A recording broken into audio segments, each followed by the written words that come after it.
Right, so, tab time. Oops, what have I done? Okay. Okay, so, new back alley oracle. And this is a curiosity to me, right? Because this is probably one of the big things that leads to Talishare being disliked, if you will, by LSS, right? Because I know there's obviously everyone, the majority of the community loves it, and would love if, say, LSS were to acquire it and streamline it, and then obviously make it enfranchised, right? Would be much better off, but rules such as this, right? Note-taking and keeping track of game states is obviously insanely easier if done online, right? And so that would have to be a huge overhaul, and little, quality of life things like that Talishare offer definitely probably get in the way, right? So, yeah, plain and simple, right? This is all about note-taking and what you're allowed to do and what you're not allowed to do. And it's nice in the sense that they understand the fact that Fab is a very complex game with a lot of states and a lot of things to keep track of. But, I don't know, I'm curious, right, whether it should just be all or nothing, because this is, again, to me, somewhat towing the line in what you're allowed to do, and trying to create uniformity when the game itself does not have any extra items, right?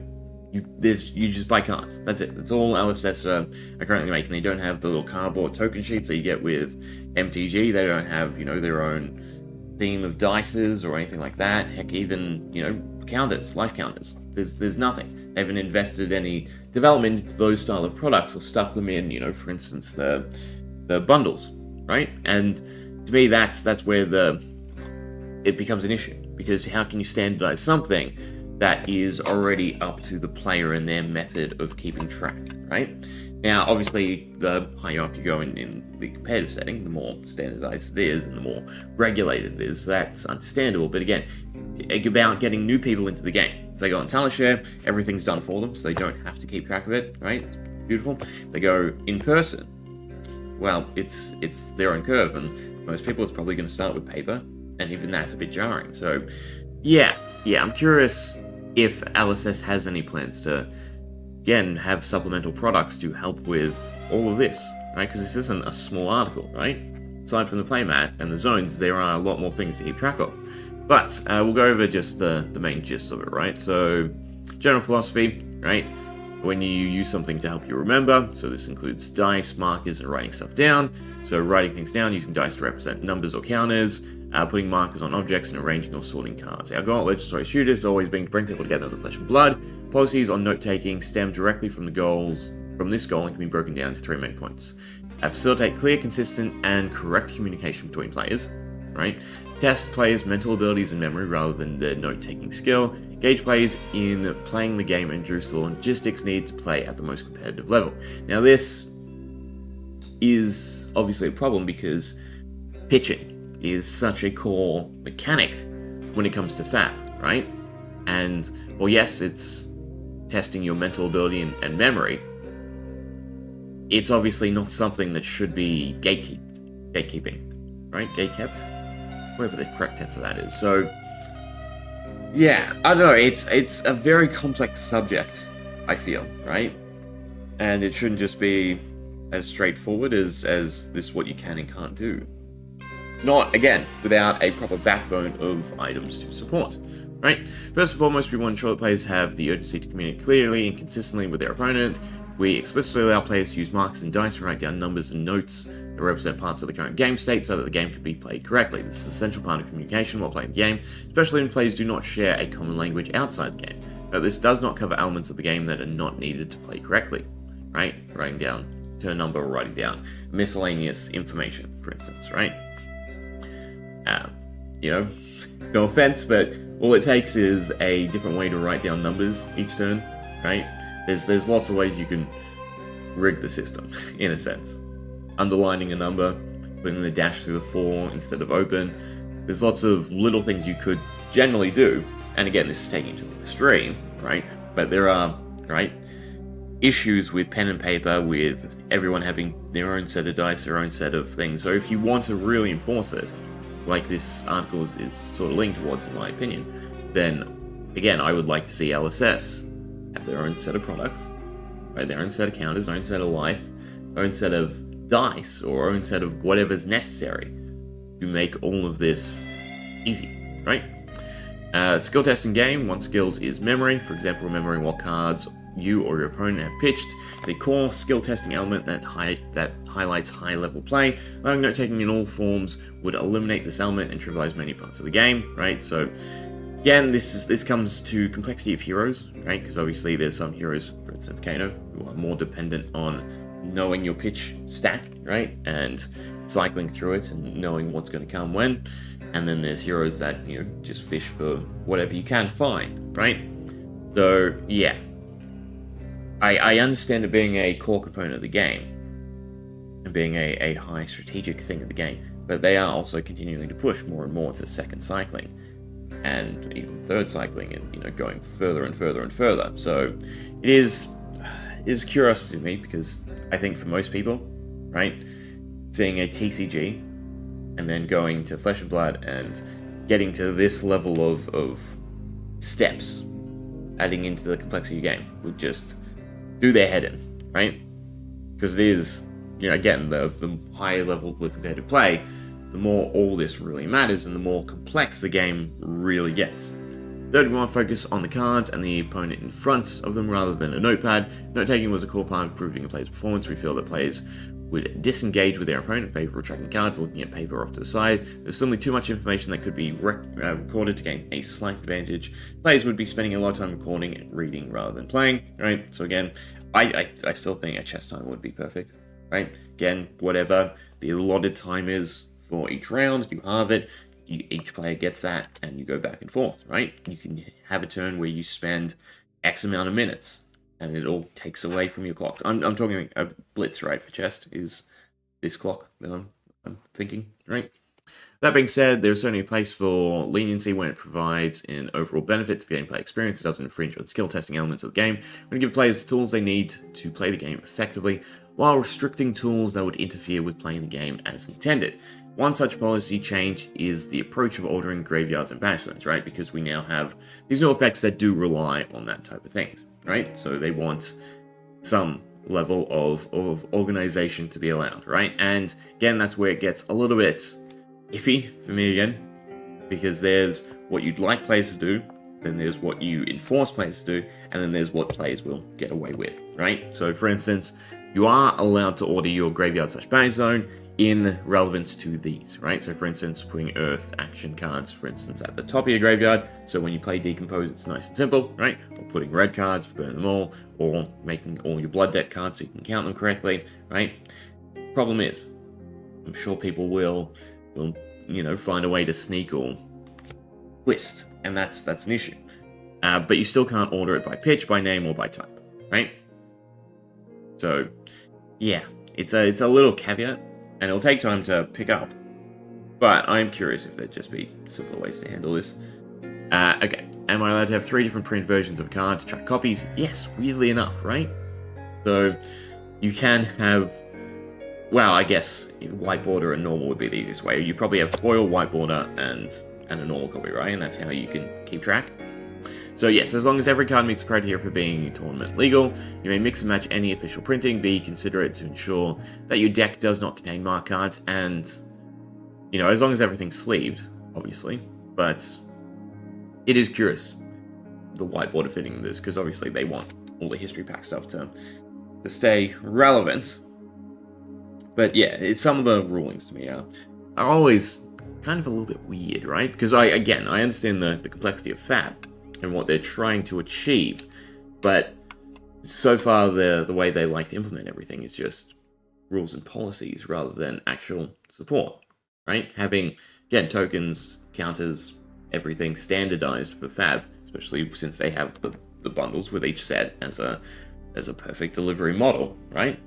Would probably help, right? Can I use X to remind me of the Fairytale Spring Tunic trigger? No, the only thing that should remind you of your Fairytale Spring Tunic is the Fairytale Spring Tunic. Using markers, positioning cards, or writing yourself notes are all forms of either note-taking or outside assistance that would not be permitted. This includes, but it's not limited to, right, all this stuff. I'm so curious about that, right? Because obviously Tunic is ridiculously vital for so many decks, right? Because I don't play overly competitive Fab, but you know, not having counters on your Tunic, right, or having a different way to keep track of the counters on your Tunic so that your opponent doesn't perceive the information, right? Isn't that also kind of an issue? So, can I use dice to track the number of Command Conquers in the graveyard? In general, no. Not only is this not relevant for the current game state, but you should be responsible for your own information, not your opponent's. But again, stuff like this, right? Say you have other counters on the board, and you use different colored dice, right? Each time, there's different caveats that you can easily twist a lot of these statements, and still get away with what they're saying you shouldn't do. And I love it. I love stuff like this because it always highlights, you know, the extremes that some people probably haven't thought of, what they can and can't do in terms of getting that little edge, right? So, yeah. What can I do to represent invisible information? So some cards generate effects, right? So use markers, dice, or even cards themselves to help communicate about the game states. So again, the fact that there's no standardized markers or dice, right? It's 5 years, and I'm sure it'd just help. Right? Even if they don't make it standalone products, I'm sure people would love Fab-inspired dice or special markers. I mean, I forget who did them, right? The metal markers. They've been around for ages now, right? They have always seemed successful to me. So I don't know why LSS doesn't, again, start branching out and trying to acquire some of these extra things. I mean, maybe they just don't have the liquidity for it, right? Because that sort of transitions to the next thing. The Mastery Pack for Guardian, right, was not August. No. In fact, it was set to release in March, right? So it's the 3rd month now to the 8th month, so it's been pushed back almost half a year, which is interesting, to say the least, right? Begs the question, why? And what was in it? Now, I would assume that the Mastery Packs are very similar to the Archive products, right? Maybe with a splash of new in there.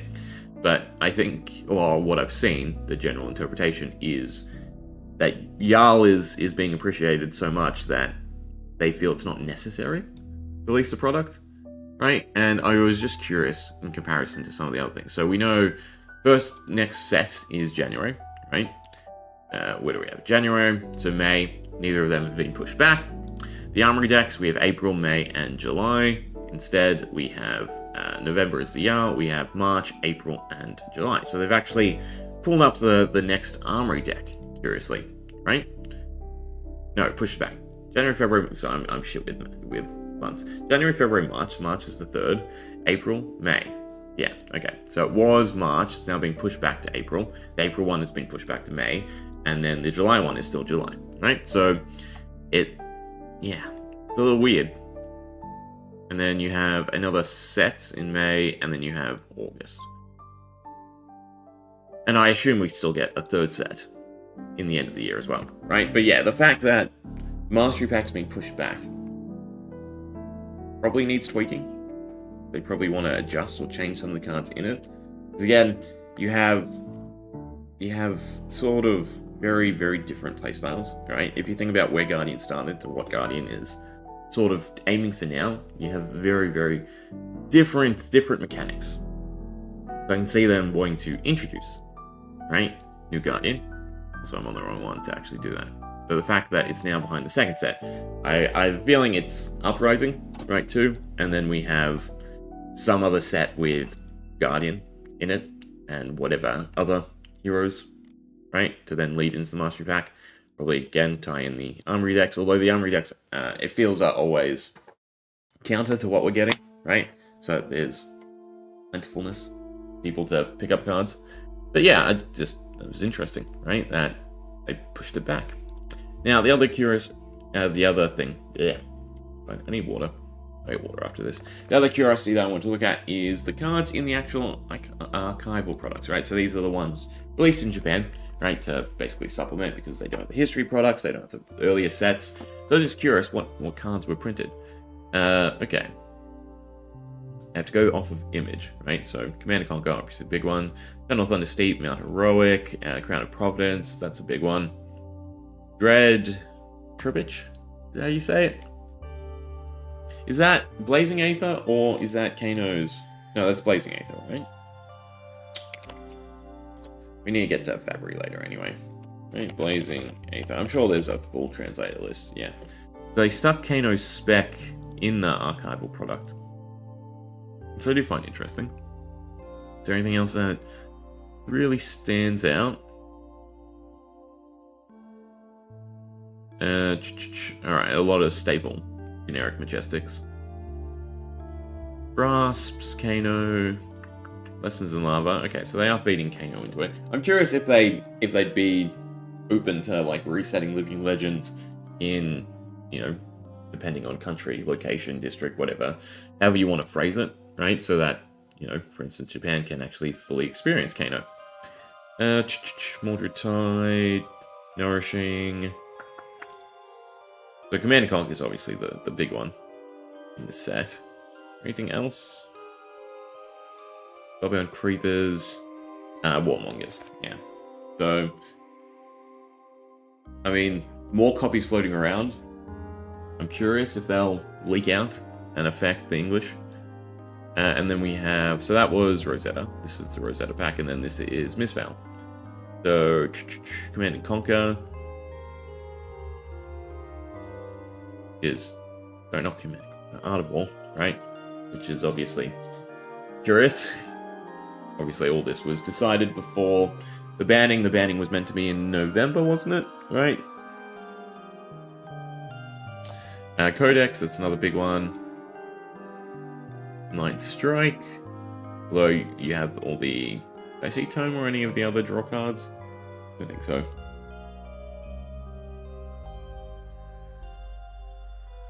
I mean, in essence, right? I feel like all this is just a way to get the 9 Strike, Command and Conquer, no longer Art of War, but to get those two, and Warmongers, probably, rounds on me isn't that big. But yeah, get these cards into Japan in a steady stream. I'm curious what the print run is. I don't have the translated versions. But I'm curious, this is still on the Wayback Machine. That's the wrong one. They say print numbers? No, of course not. Right, but 6 legendaries, 35, Majestics, rares, and commons, I'd assume. Right? And same for that, yeah. Anyway, I think that's pretty much all we have to go over. I don't think there's anything else of super interest. And God, I should just close the Wayback Machine. Right, no other big articles? Yeah. Okay. Yeah, nice and simple. Let's finish off some combos. So, working on a fair few. Start with Oslo. This one's doing my head in because I have to... think about the sequencing. The sequencing is very, very annoying. I think I have an Excel sheet somewhere. We can play through it, see if I can work it out. File. Oslo, perfect. So the idea is basically to play Go On in a Flash as many times as possible. But you have the 2 sigils, right? So you have Sigil of Brilliance, and then you also have Temple of Manipulation. I think Temple of Manipulation is probably a little bit better right? Because then it can make, for instance, like open the floodgates or even pick a card. Instant speed. Ordering this is going to be a nightmare. I should do it in segments so that I can understand it better. I hate seeing cards in the inventory. We'll do it as is, right? We'll figure it out as we go. But I'm also curious with like Aria or Ninja, just in general. How many combo cards can you line up? Alright. Turn manual mode on, and we'll see what exactly we can set up.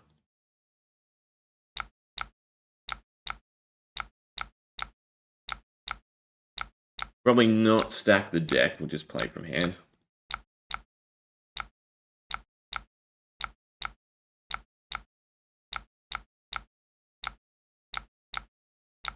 But yeah, so for instance, having easy access to your opponent's graveyard, your graveyard, and also being able to physically just sight read all the cards. It's a lot easier to perceive so much information on Teleshare than it is, obviously, in person. Alright, so, turn 1. Do we pitch? You know what, I will pitch stuff away. Would be Brilliance. There's the other one. Oh, the 2 Temporals. I can see them because they're instants. Where's the other one? Looking for Wizard Border. There you are. No, your Kindle. There you are. Alright, but we can pitch away the whole hand. Except Kosham.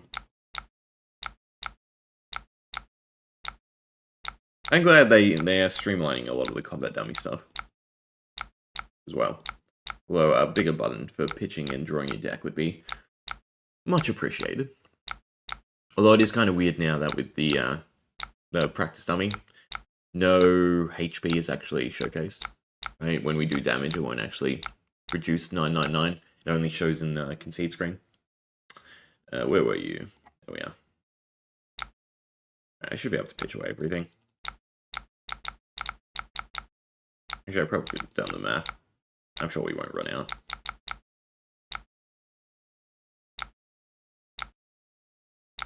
Oh, it's a bit more.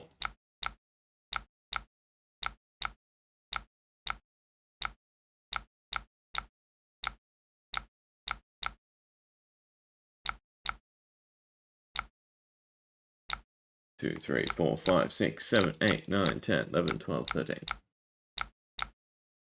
Okay, so I'll do pass. Alright, ordering the cards. So the idea is to play the principal cards and then set up Gone and Flash, Sigil, Blast, Electro, and you just cycle that over and over again. So starting off, we have Kosham, we need our pitch, right? And then we want, God. We're drawing 2 cards off Temporal, so they have to be non-attack actions. We're drawing 2 cards off of Sigil.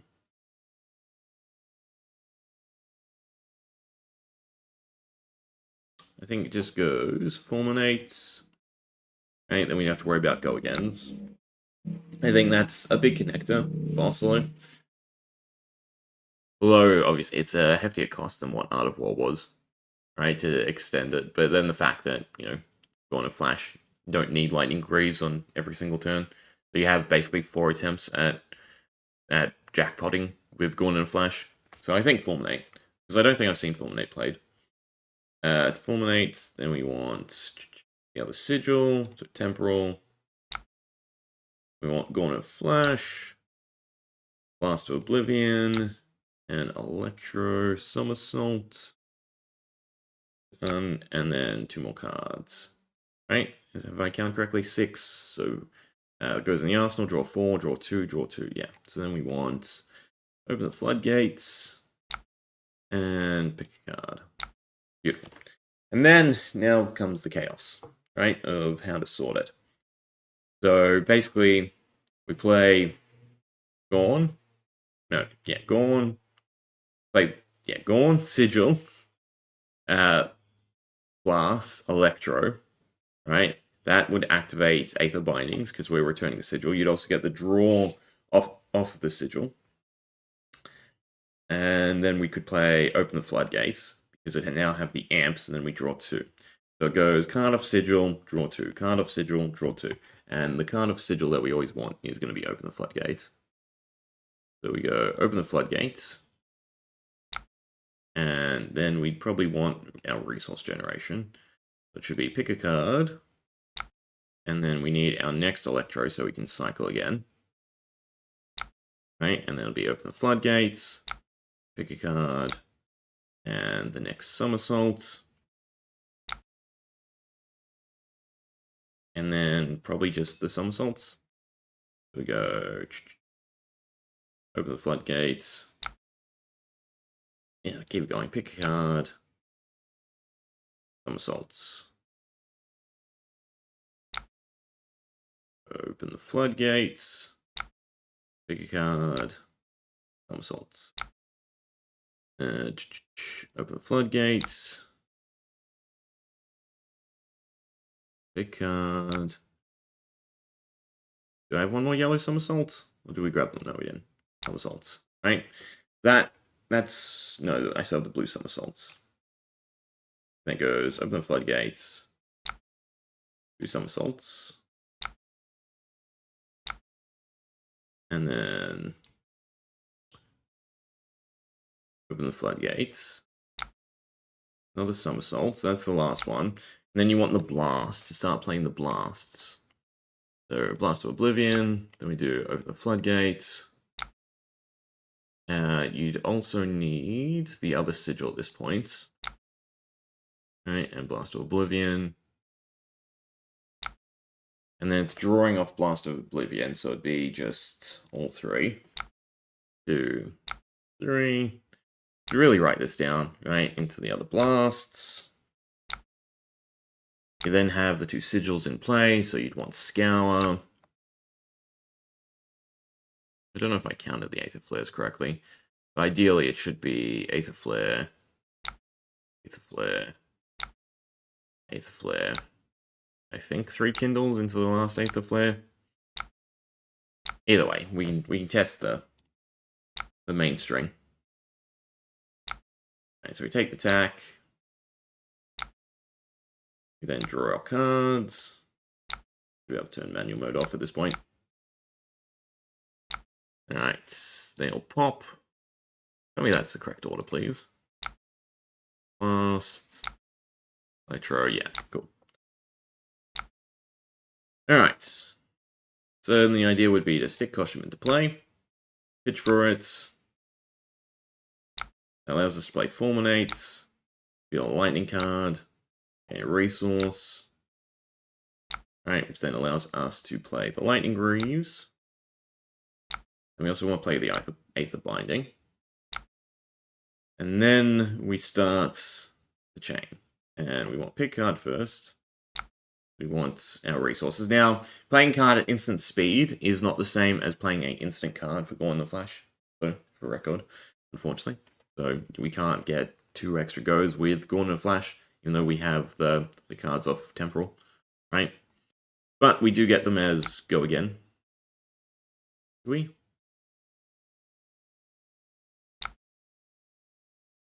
Is that how that works? Next time you play an instant card this chain link. Instant cards you play this turn. That I might have to look into. Anyway, gain our resources. So 4, because of Koshim, right? And then we now need the amp for Open the Floodgates, because we need the surge damage. So we need to activate the Aether Binding, which means we have to basically use the sigil, right? So we go on a flash. Pass. It attacks. It resolves. So we wait till its damage resolves. More.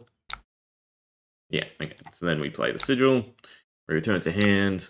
And again, for whatever reason, they stopped damage actually being showcased against the combat dummy. We're definitely going to do more than 20 or 40 HP for the other 2 dummies. But yeah, go on the flashback. The chain link resolves. Sigil goes into play. right? And then from there we can go Electro. That is wrong. Yes, we go Blast. Again, let its damage resolve. This would be a lot easier in person. And then we can do Electromagnetic. That hits Blast, which then hits the Temporal. Temporal then hits another Open.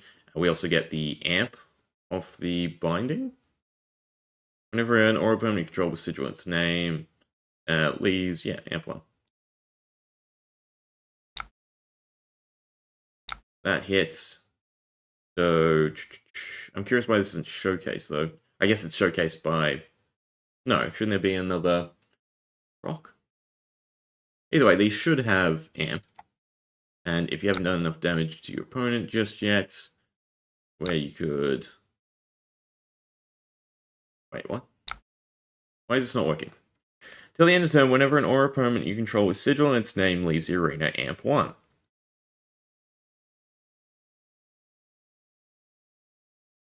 When this leaves the arena, bash top, left the arena. Does returning not count? No, because it counts because it triggers the sigil. I can't go back. Till the end of turn, yeah. No. Guess we're going back to the start of the turn.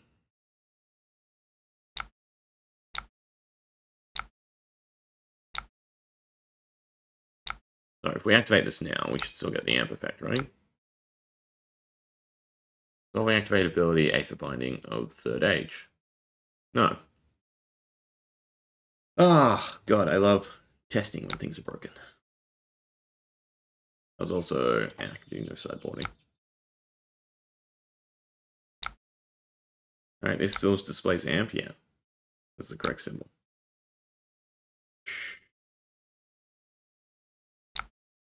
One, 2, 3, 4, 5, 6, 7, 8, 9, 10. Well, that's fine, there's a sigil. Activate that. Sigil of Brilliance. We then... Last Oblivion will do. I give myself action points so it doesn't end our turn.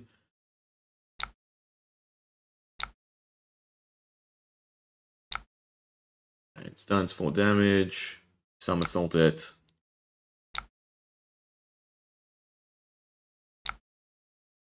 Alright, that time it worked. So it just doesn't like the temporal one. Right. Then to play. Blast.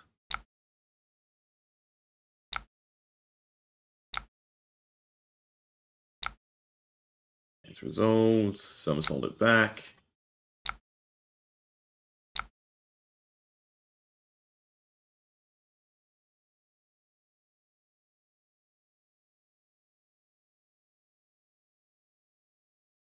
It didn't appear, right? No. Alright, well, I should note that down to say. What are they called? Aether Bindings? Aether Binding, not proccing with Sigil of Temporal. At least that's good to know.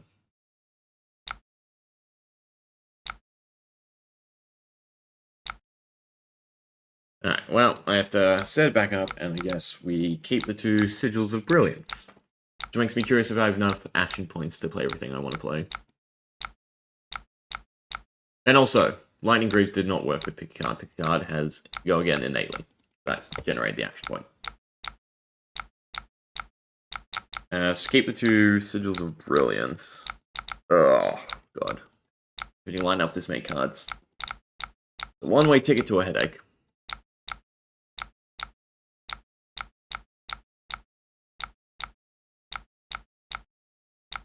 Need background music.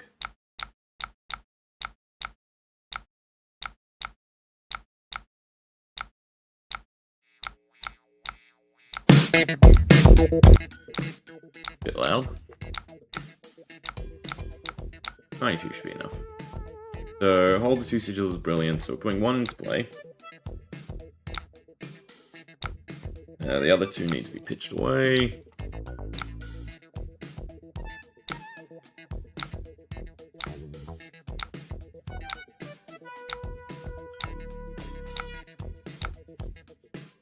And we need to play all 3 temporals.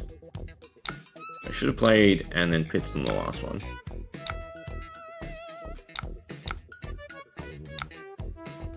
Oh, can't pitch Caution. Curious how well Caution will do. That's another combo I'd like to look into. Right, since you have the Flourish or Thrive, or whichever one it is, the Yao. So I do like Caution with the +1s.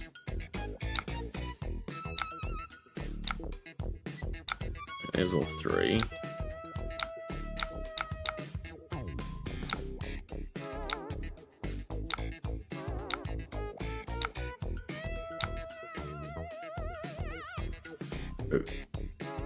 Well, that sucks.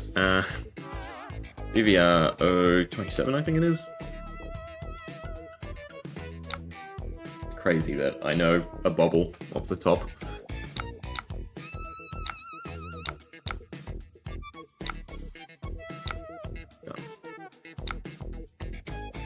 Alright, play the 3 sigils.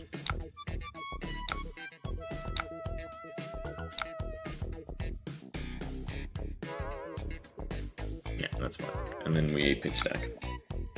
Don't need that anymore. Okay, now remember this again. So, Titanium Bubble. Since we have 3 temporals instead, I need the attacks. So, Gone and Flash.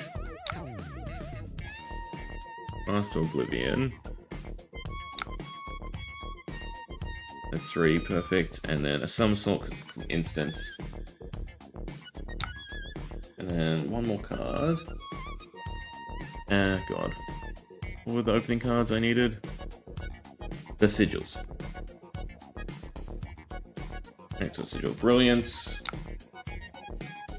And that's 5. Perfect. So then it's the 3 cards, which would be Fulminate, big card red, 4 resources, and an Open of Floodgates. I'm OCD, I have to find the red one first. Okay, so then we go back into the stack, which is... Actually, we can play Open the Floodgate first now, right? So I can use Aether Bindings as these 2 resolve instead. Is that better? Draw, then go into the combo? Ugh. Probably. It would still be the same 3 cards anyway, because we don't have to worry about Temporal. Yeah, so it's just open into our 2 cards. Where's the red opens one? Red. Big card. And then Somersaults. Red. Big card. Somersaults. And it's yellow. Pick a card. Somersaults. Yellow. Card. Well, I've done too many pick cards. Salts. Yellow. Pick card. Where's the last yellow somersault? There we are. Right, and then I'll go open. Somersaults. Somersaults. Open. Somersaults. Sigil. Open. And then it's just 2 blasts. Blast. Blast. And then it's chain the blasts. This is also, we can play as many lightning cards as possible. Right, play the other blasts. Scour gets us 2 cards. Play the flare. I haven't worked out what the end sequence should be.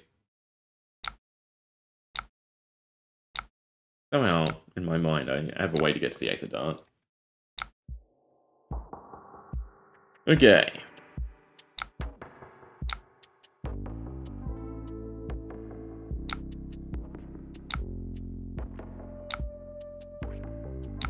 need all the prompts on because of Gone and Flash. But here we do Aether of Bindings. Let that resolve, right? We get Amp 1 off of the Sigil of Brilliance. But yeah, it doesn't like Temporal. They haven't connected it, weirdly. Does Temporal not get played as Ocelot? Seems really good to me.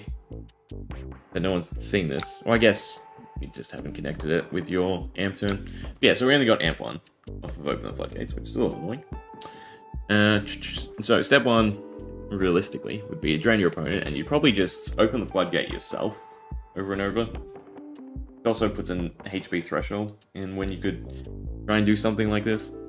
Nonetheless, it's Caution. Right, Titanium Bubble.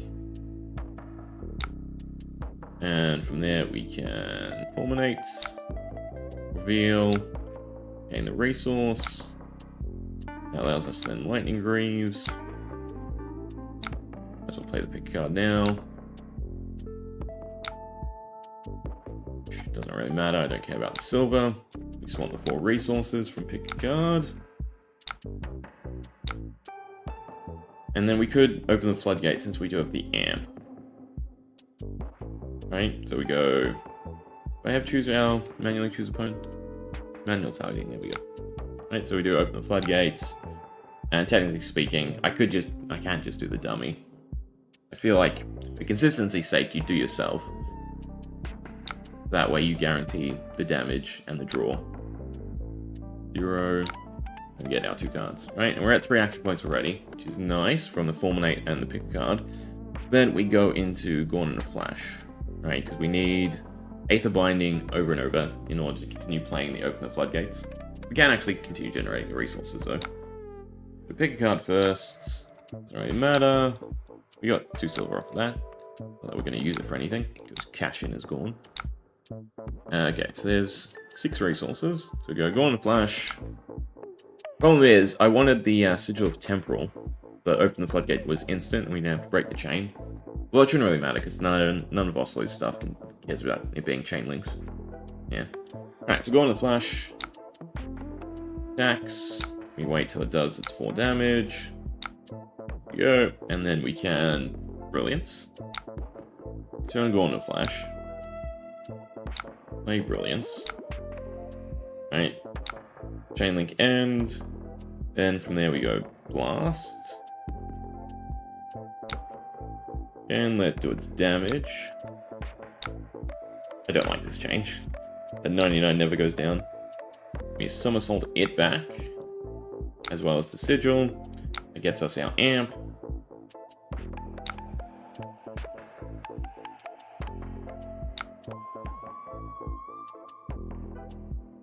It's legal this time, but playing it after wait, what? God, I hate the timing on these cards.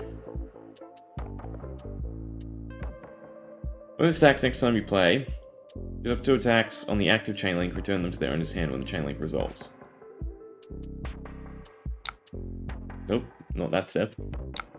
It should be this step, right? The blast triggers, returns the Sigil. An electromagnetic somersault triggers, but doesn't return. Up 2 attacks with cost 0 more on the active chain link. There's the active chain link. Turn them when the chain... Oh, right. So then we pass. No, it's when the chain link resolves, not when it closes. Right? Yeah. No. So we should have a blast in our hand.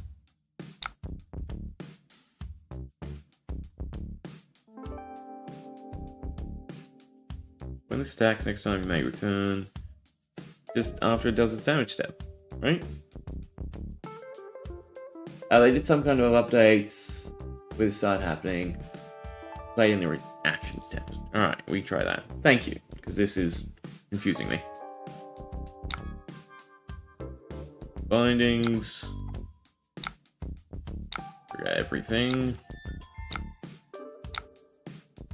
Mushroom. Pitch. Alright, Fulminates. Yeah, resource, Lightning Greaves. A card.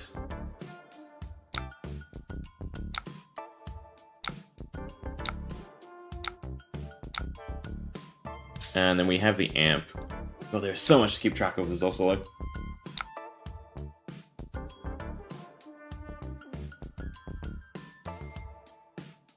And let's pick card again.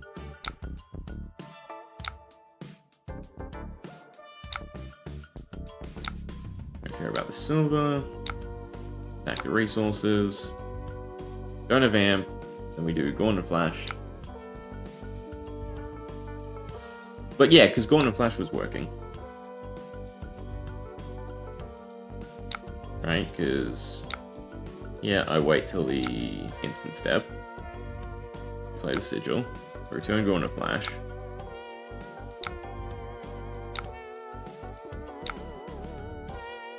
Weird. Right, and then we do Blast. So it's just because of the wording, because this is when the chain link resolves, whereas this is instantly returning into your hand. That's, God, confusing. So play it on the reaction step. Oh, did I click pass? I like I click pass.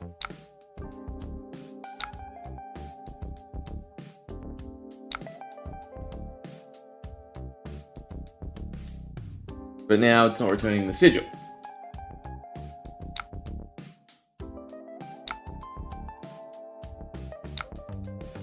I'm about to just cheat the cards into my hand, because... Yeah, okay, so it's one or the other. To return the sigil, it wants you to play it on the instant step. To return Blast of Oblivion, it wants you to play it on the reaction step. Now, technically, it's both, right? I'm not crazy. You can play it on either step, it's just whether or not you're getting the damage from Blast of Oblivion.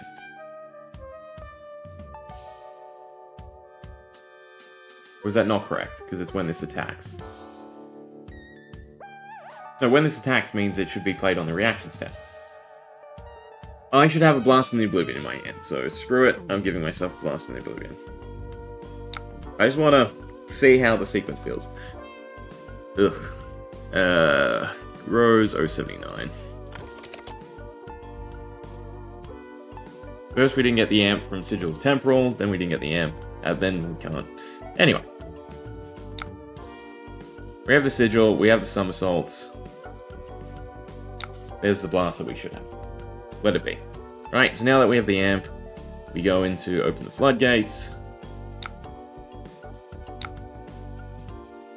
Which I forgot to turn manual targeting on. Didn't I? Alright, because I reset the turn. Good, just everyone will just attack the dummy. Right, that allows us to then pick a card, get us 4 more resources.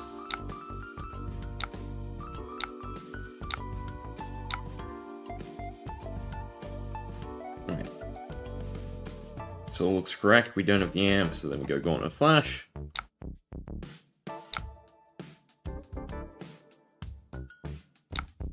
Wait for the damage to resolve.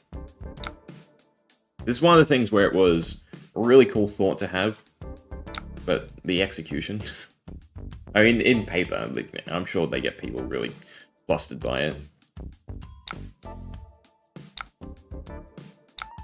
Alright, Sigil's in play, Chain Link's closed, Blast of Oblivion. I need the amp more than me giving me just manually the card, so wait till the instant step. Blast hits, we get the Sigil back, we get draw, we get amp. Don't get Blast of Oblivion, whatever. I give it to myself every time. Right. We do Open the Floodgate because we have the amp. We do pick a card, and it's just this sequence 9 times until we're done.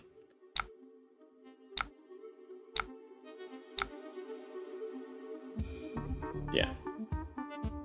God, I have to do this 3 more times. Alright, we can do it faster. Go on a flash, and am I generating action points every time? Am I getting more? I feel like I'm getting more. That's the wrong step.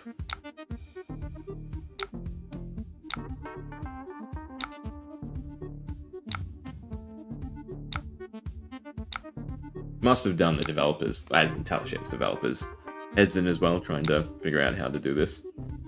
And then it was Blast.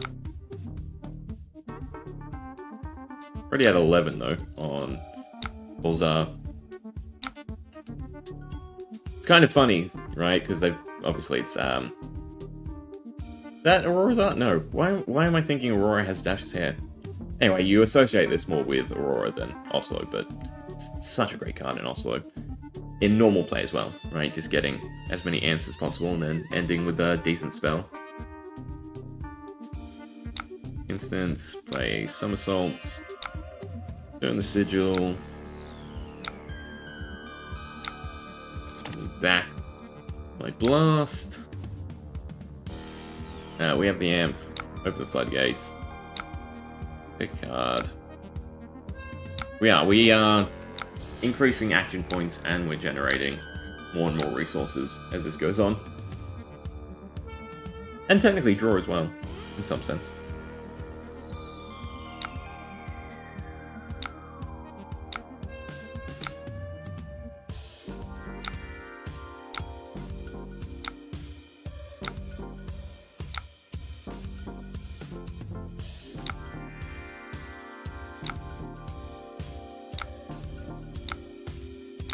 And technically we do get more amp as well, playing the Sigil of Brilliance instead of Temporal, and it doesn't seem like we need the action points. Oh, just eat my card. Nope, there we go. It must be a busy time for Talishare.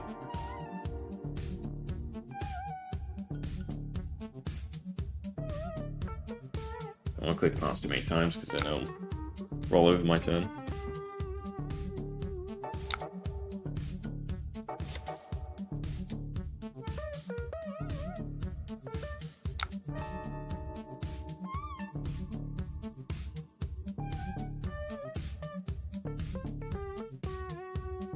Nope. See? There we go. Tempting to end the turn. Alright, I'm feeling maybe we don't do Ocelot. Oh, we just get to the end of this sequence.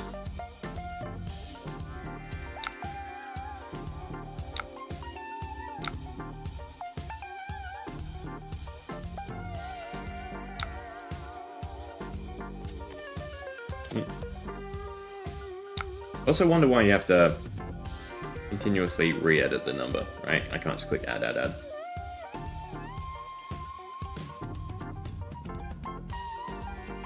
Ah, right, yes. So you can only do it 3 times. Well, that makes it simpler.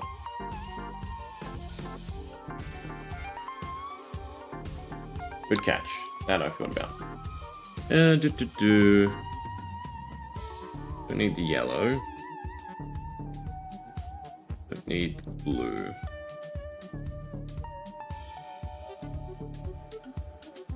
You can still chain open a floodgate fine though. Because you do blast, you just do blast into blast. No, so you go, here's my little pen. Or I had a pen add-on, I guess not. Oh, thanks, D. I like the 3 of kind one too. I miss Tome though, right? Being able to heal for like 20 and just hold a handful of traps and slowly debilitate your opponent. Wait till, you know, the right moment and then strike. I thought that was a really cool aspect for Riptide. Hopefully we get more traps eventually. Alright, okay, so what would the sequence be? Gaunt, Sigil, Blast. You need the second Sigil though, right? Because then you'd have to juggle them. But then you draw, open the floodgate, then gets you Blast and something else. Yeah, so you can still loop Blasts. Be able to do this off the top of my head.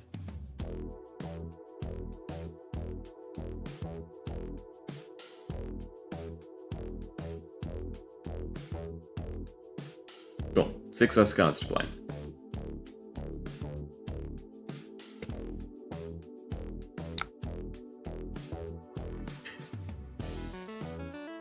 One, 2, 3, 4, 5, 6, 7, 8, 9, 10, 11, 12, 13, 14, 15, 16, 17, 18, 19, 20. 20. Oh, that was 20.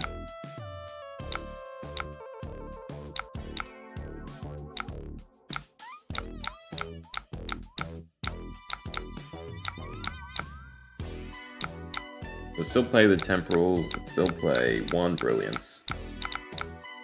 But by the time we finish the Somersaults, we need the next Sigil in order to loop last. We can do that.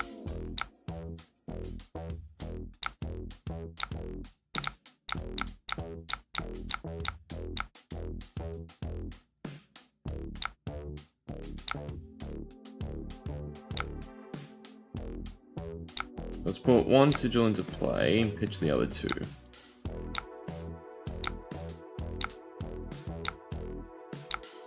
Pitch the other 2.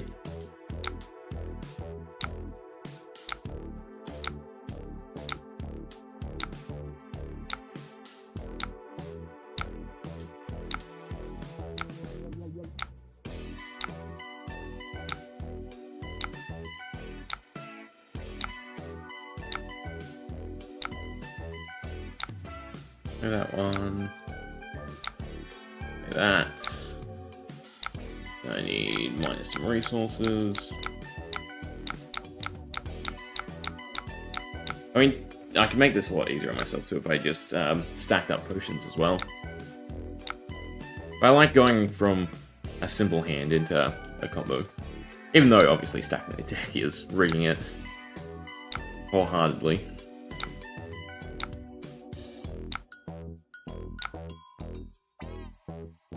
Plus, it's better for me if I don't have to spend like 5 turns prepping.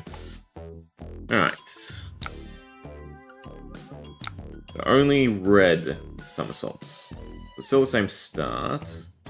So we want the pitchable. But then we're temporal instead. So we go Spawn, Blast, Somersault, Sigil. Brilliance. Alright, so it's the 5 cards, and the 3 is Fulminate, pick a card, and open the floodgate. Alright, and then it's still open, pick a card, somersault. Open. Card, somersault, open, pick a card, somersault. But now we have to go into Looping Blast. In that case, we go open, Sigil, Blast.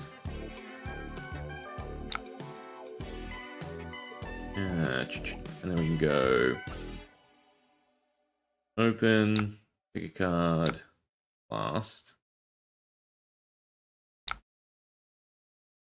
Open, pick a card, blast.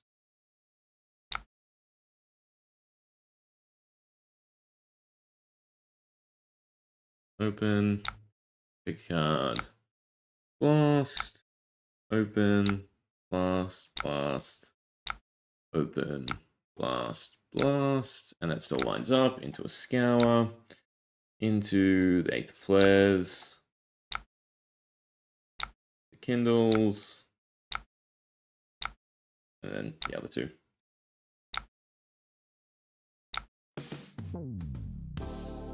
Okay, let's try again.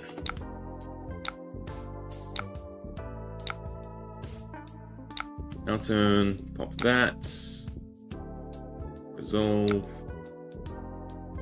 take my life because you have to order them first.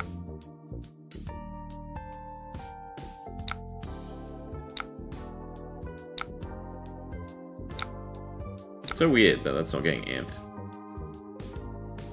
It means they have to manually flag them. Flag which cards trigger the effect. Surely they could just test the first... Well, it depends how they're doing the language of the cards. Or the IDs of the cards, I should say. They'd have to add like a typing for Sigil, which you just automatically flag. Okay. Wash 'em. Titanium Bubble.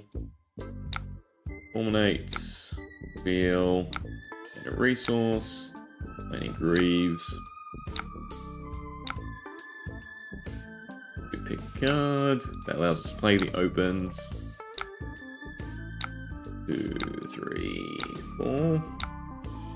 Open the floodgate. Or 2. Play pick a card anyway.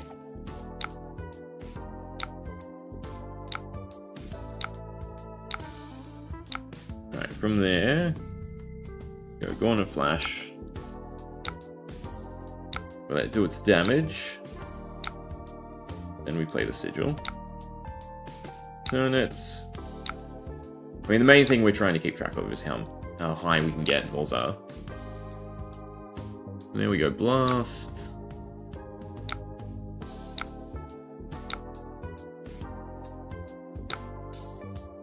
Play somersaults. What was it? 79.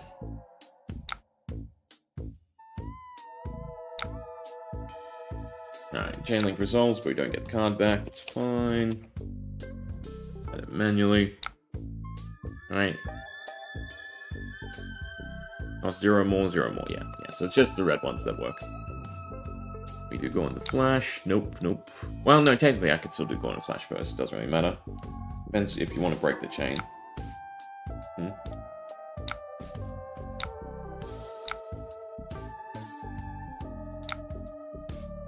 Sigil, turn it, and play. Then we have to open. Do damage to the opponent, doesn't matter. Pick a card. 1, 2, 3, 4. Then we do blast.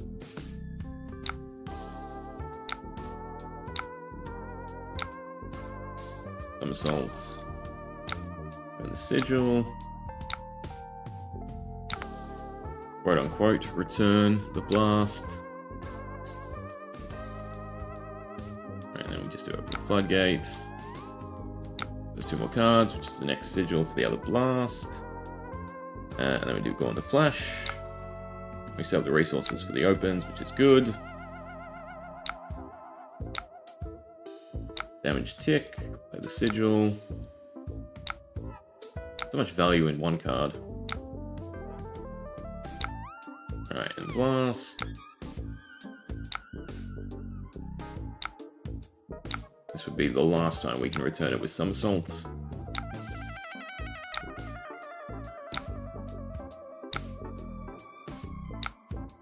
We should have 2 in hand.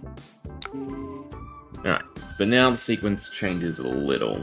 So we still play Open the Floodgates first. We can play Pick a Card. So much silver too.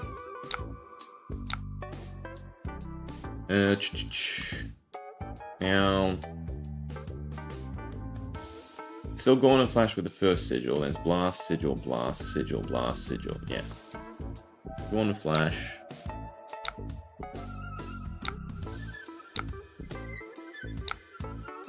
Hits, we put a sigil into play.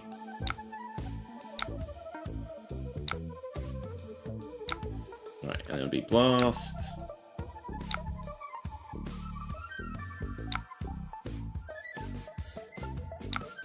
It was played in the instant step to return the sigil. Returns the other one. Goes into play. And then we do open, since we have the amp from the Aether Binding. We pick a card, continue stockpiling resources.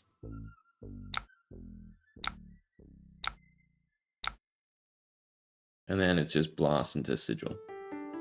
So blast, sigil, open, blast, sigil, open, blast, sigil, open. Nice and simple.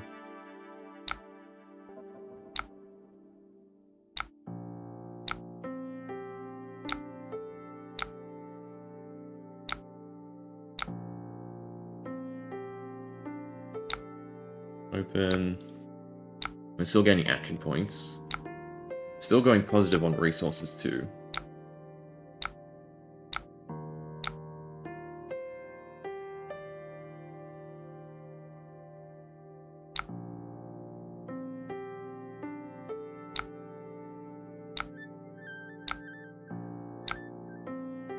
That's when we play the instant.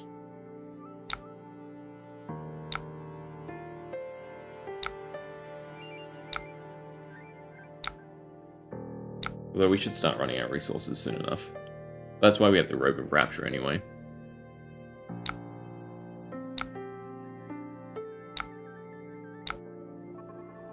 Oh, that's the wrong step. That's the right step. That's the wrong click.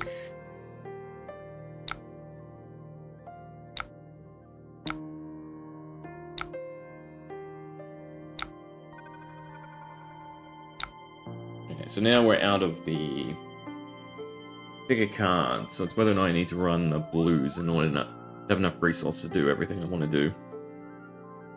We still have several blasts.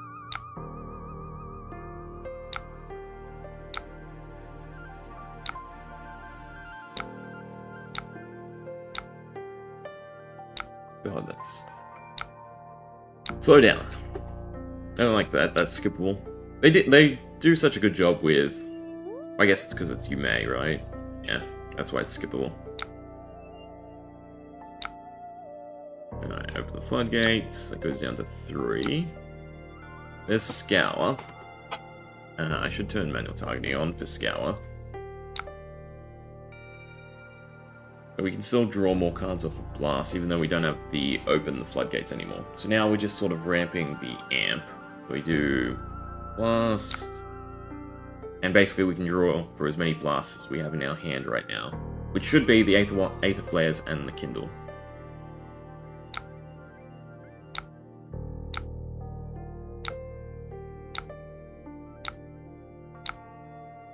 Always click one too many. That's Wizard. That's what LSS has always designed Wizard.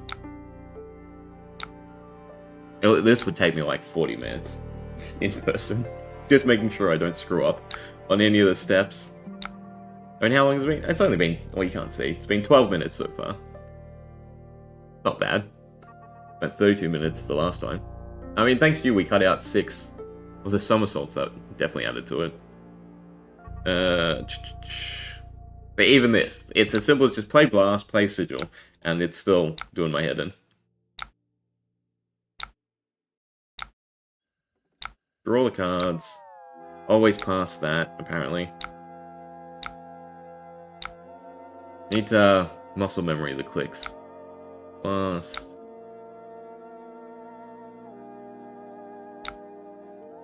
We also have so many action points. Play all the wizard spells. Wizard non-attack action cards. Oops. Missed the step. And... God. Instant. Play. Nope, I skipped the step again.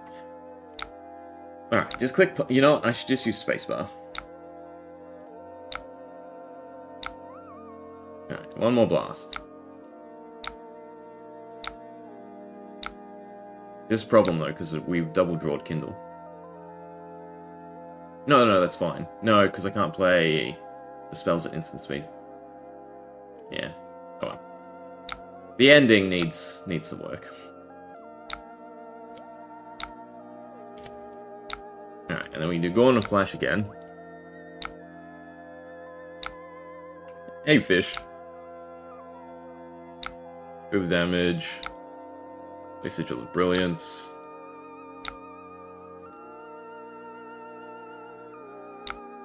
Sigil goes into play. And you also can't use Kindle and Gorn, since Gorn goes to your hand before Kindle resolves. That's a shame. Alright, but we're at 34. Right, so from here, we can Robes of Rapture since we have more than enough action points. And then we can Scour to draw 2 more cards. And I really don't need the Kindles.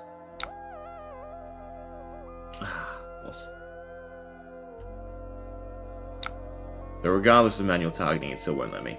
Right? But the idea here would be to scour away the 2 brilliances. So, -2. Play it for free.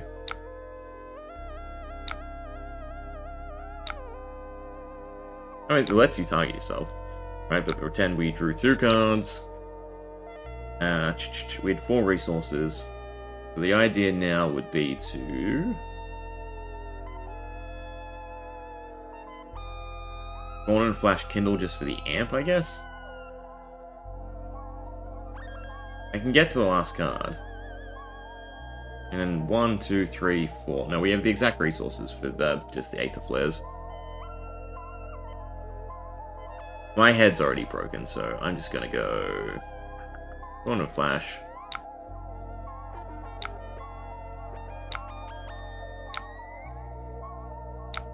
Kindle. Turn to hand. Get the amp. And play several more Gorn flashes. I mean, it's not as big as what I was thinking. But still, decent chain. Kindle. Yes. I could add, like, Sonic Boom to the ending. I think the issue is I'm meant to have Temporal instead of Brilliance. So some of the Aether Flares are insta-speed. Oh god, just... the numerous action points. And you could stick one more Aether Flare in there, because you could pitch away the Gorn. No! We wouldn't have the sigils, so then you'd do Bullseye, and you'd have to pitch the Gorn and Flash. Right, because the sigils would be gone because of Scour. But then you go Aether Flare into Aether Flare into Aether Flare, and just cook your opponent.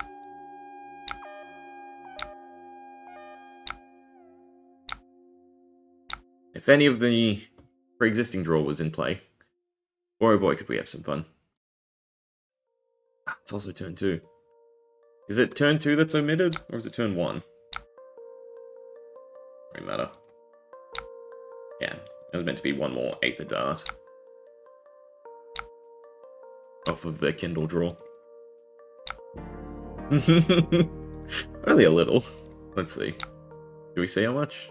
$2.99. Yeah. Not the biggest combo we've pulled off. And only 62 cards played. That's also not as crazy. Gorn and Flash.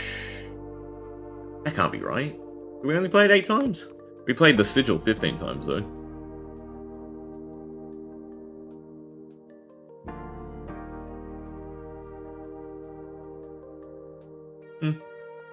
One of the Blast to Oblivion should also be higher. No, red, because the Electromagnetic 6 is fine. 15 Sigils. God, is there any other way to make it more crazy? Nah. Alright. A lot of the interactions, though, are broken currently on Teleshare for that, so guess I won't be putting it into a video. But, proof of concept, what we like. Now, the other one I was curious about is a similar string. Dasho and Dardol. I wouldn't mind doing Teklo Bossin. Though, I think Singularity is still pretty trash. If Supercell could hit Singularity, or you could have more than one copy of Singularity, you'd be happy.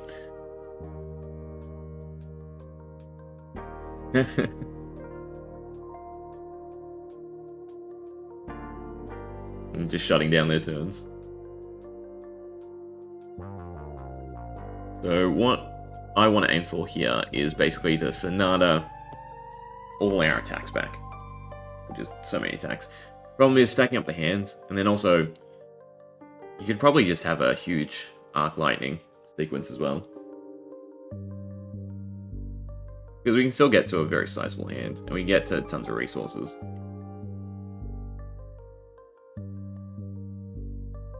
Yeah, I swear I had a... Yeah, there it is. Perfect. A pen add-on. Because basically, right, this would be +3 to your hand. If you play it on your opponent's turn, which is what I usually like to do, it'd be -1 and then +3, so it'd be +2. But then you'd have to pay the upkeep. Then the Arknight would also be a +3.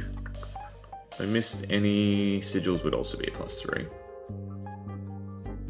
So hand size wise, you get to 3, 5, 8, 11. Right, if they're all 3 pitchables, that's 33. Plus you have the 6 anti-potions, and you have the pick cards, which would be 12. Be 18, that would be 51. You halve it, you could get 25 attacks.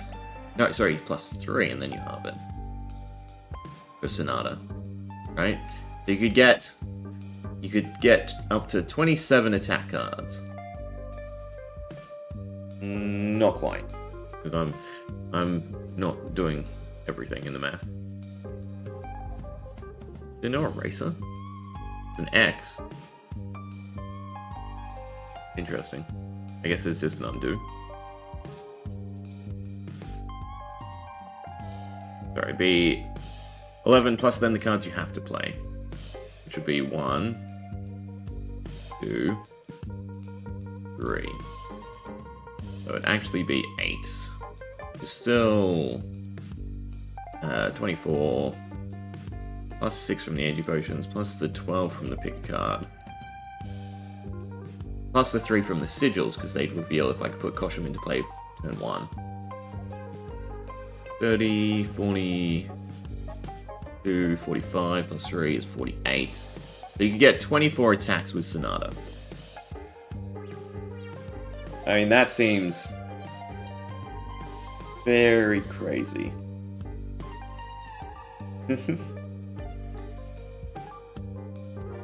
I'm glad that Riptide is a counter to, like, most melee decks.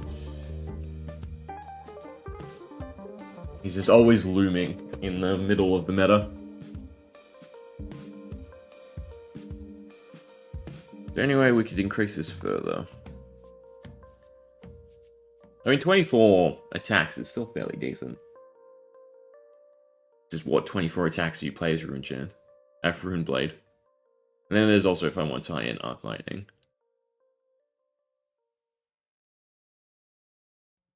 And Arc Lightning and Fulminate go together super well. The other thing you do then... Oh! Did I halve it? No, I didn't halve it. Oops. Only 12. I did halve it. I'm crazy. Right? Yeah. There'll be 24 attacks, which then you could do by 3, which would be 24, 48, 72. So you could take a whole blue attack deck, try and set this up, and then use the Potions of Deja Vu to continue cycling until you have all your attacks. No, that doesn't work because for 24 attacks, I'd need 24 non-attacks, right? To use Sonata. I mean, you can almost just burn your opponent with Sonata. It could be pretty crazy. Right, you just Deja Vu back the attacks and then use Sonata again. Because Deja Vu is instant speed, right? That's what I was thinking when I was brewing this. Yeah, so you'd play Sonata, you'd pitch all the attacks you drew, you'd play Potion, you'd then do it again.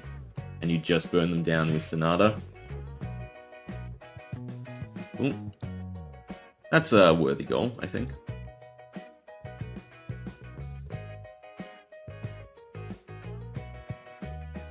So what's necessary?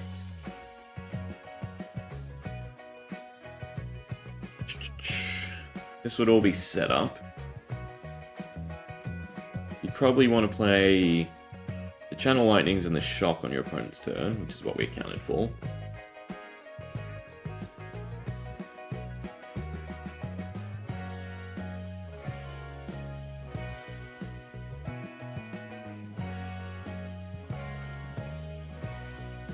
Problem is the deck size.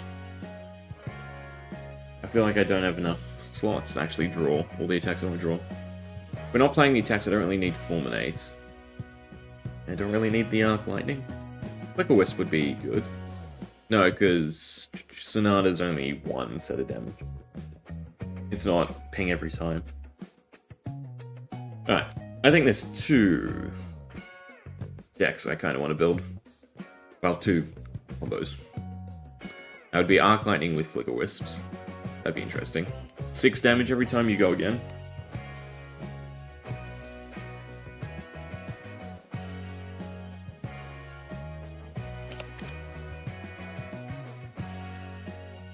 Oh, it's already in. Okay. But for what we're doing, it's snatch off the amulets. Don't need the remembrances, I don't know why they're there. Basically just that into a whole bunch of draw. Do I even need the fulminate? It's only if I want to play the attacks. But having every attack in your deck have go again. Pretty crazy, especially for Runeblade.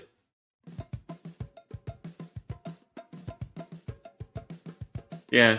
I'll keep the fulminate. Which means I still need another shock. I have to do damage. No. To activate Aether Ironweave, we need non-attack and attack cards. So I need one attack that could probably land. Wow. We're against a dummy. I don't have to do an attack that probably lands. Don't think I need either boots. No cards I'd need to return. Although technically you could pick a card. No, if you're paying one, it's the same. Oh, I have to play the pick cards too for the resources. Which means they're only +1. Not +3, not +4. That's fine. Alright, so step 1. That's in setup, that's in setup, that's in setup. That's in setup. That would be turn 1. Turn 2, or on your opponent's turn. Fine, that'll allow me to put a card in the arsenal, we'll still have 1 card in hand. That will draw back 3 cards, and then we'll draw 3 more cards that have to be attacks. It's fine, we use snatches to play the assertiveness.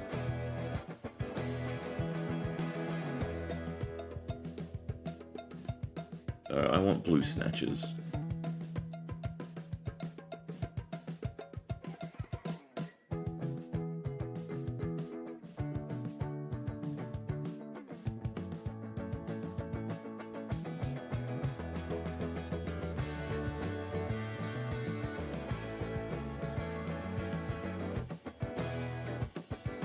And just basically a whole bunch of blue attacks.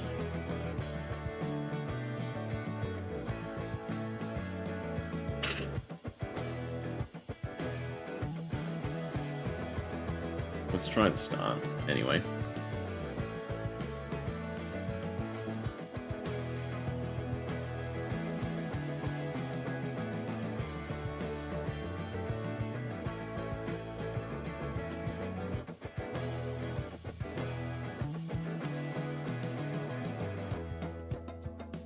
Excuse me. There we go. Oh. Annoying. Fine. I can always add 1 to hand.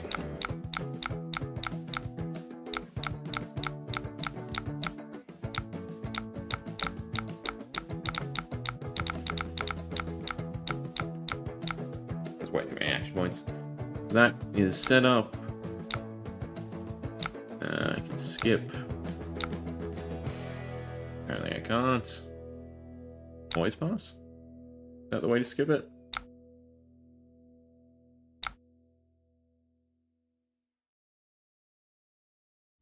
Yes. Pushing Deja Vu, Assertiveness.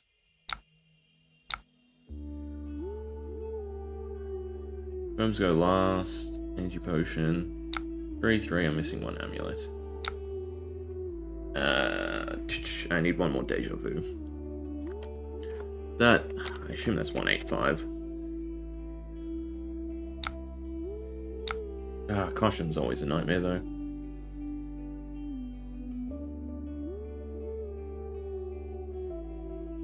So I have to maintain on my turn and your opponent's turn, or it just has to stick in your hand. Stick in the hand.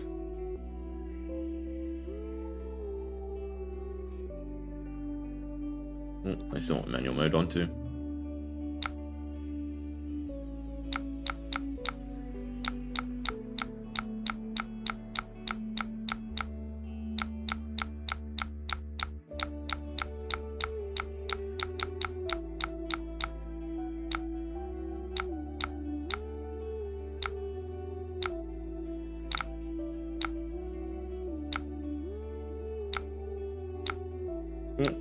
Kind of close. Actually, if I pitch the red first. Alright, so that would be the setup. It which is quite a hefty amount. But this is fun nonetheless. Pass.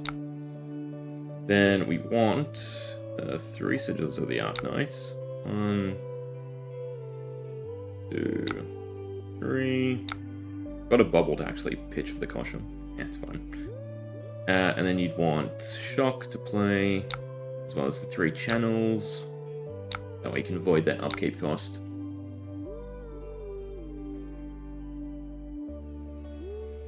That'd be draw 3 off of the channels. 2, 3. Then it would be draw 3 off the sigil. 1, 2, 3. Right, I need the Fulminate for the snatches. Fine. Snatches would then go with the amulets. It'd be the tomes. It'd be the sonatas.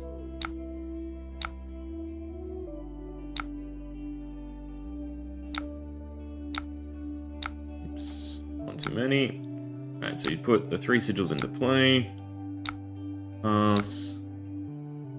You take the licks. Right, auto passes.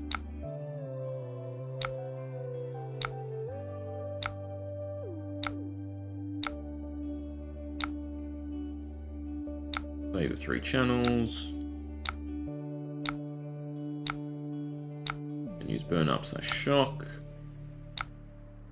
Get your 3 cards back.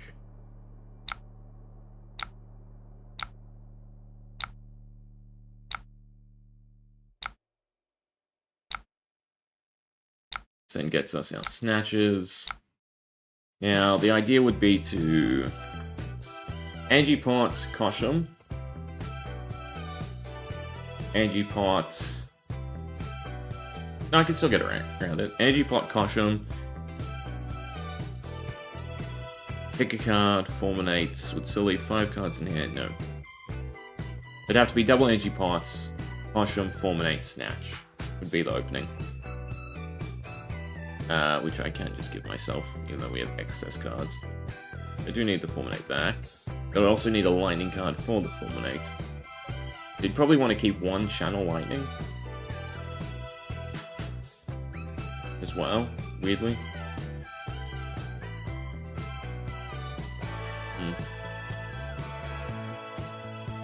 That's not what I meant to click. Bad. 91.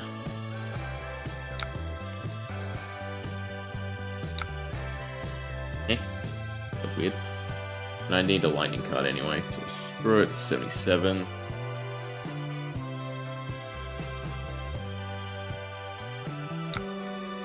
Just figuring out the sequence we'd have to end up playing. And crack all 3 energy potions. And then you'd go Kosham, Fulminate, and a resource. All the snatches now go again. We have resources, so you play Snatch.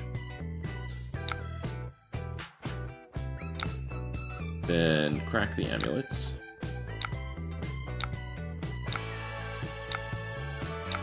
You'd also then be able to Iron Weave after this attack. You get a whole bunch of draw from the Channel Lightnings.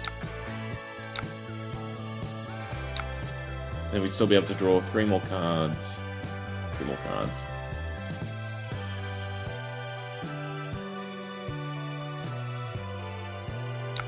We still have a ton of resources too.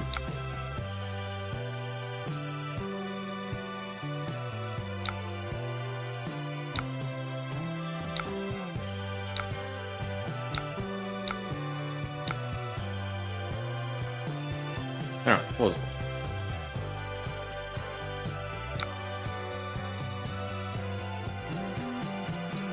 So we need an attack. No, Snatch pops the Channel Lightning, so that's fine. We don't have to worry about that. We have to play the Fulminate, which means we need a Lightning card to reveal. That's probably why I had the Arc Lightning in there. We don't need Arc Lightning. Just keep one of the channels.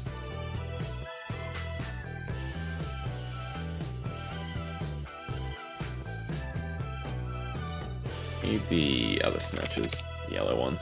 Well, we want all blue pitchable attacks. All blue pitchables in general. Preferably attacks, because the idea is you pitch them and then you deja vu them to the top of the deck.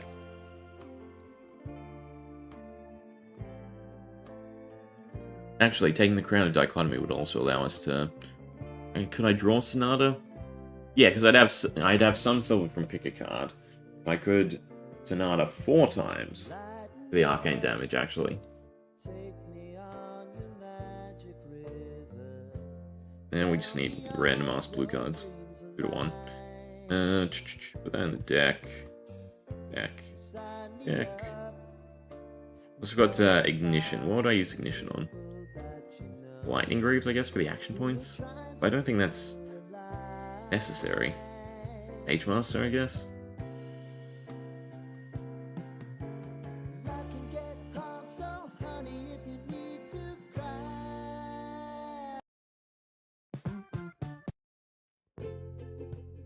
Murky Water is a fantastic card. I love the design of it. Because it hit exactly what I was doing with Nourishing Emptiness. I think a lot of people were experimenting with it too. But you could run 3.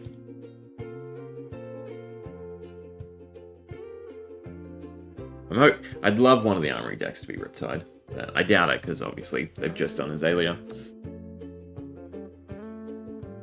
But I'd love a more trapped focus. I mean, because yes, he has the damage ping and he has the Arsenal Stasher card. I don't know, just... basically New Horizon, but just always a slot for a trap. Something like that. Could be interesting. Alright, Lightning card for Fulminate's done. Play 2, play 3 cards, still draw 2 back, so it's only a -1 instead of a -2, that's good enough. For the inventory, we just need to fill up with blue cards. A non-attack action for every attack action, right?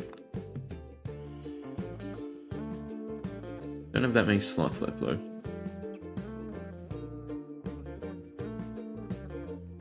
How many cards can you have in your inventory?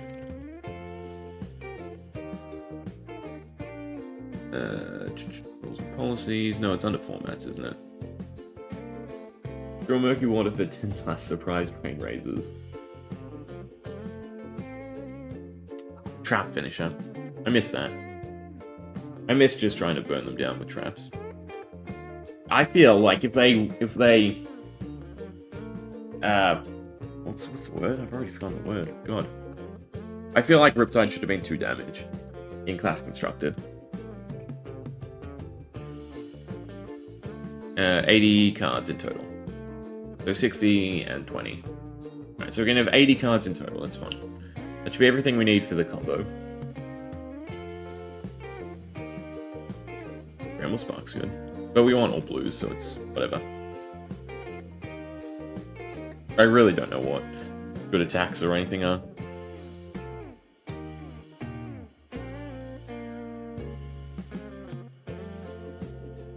We're drawing snatches off the tome and Sonata off the tome. So that's another thing I have to keep track of.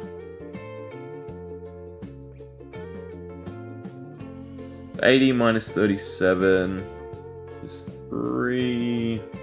Plus 40 is 43. And 43 cards. Let's call it 42. So 21 attacks, 21 non-attacks.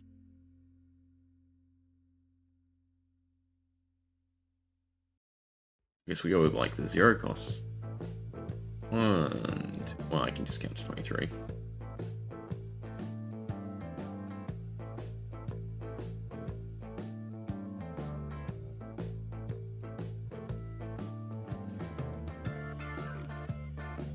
There's not that many.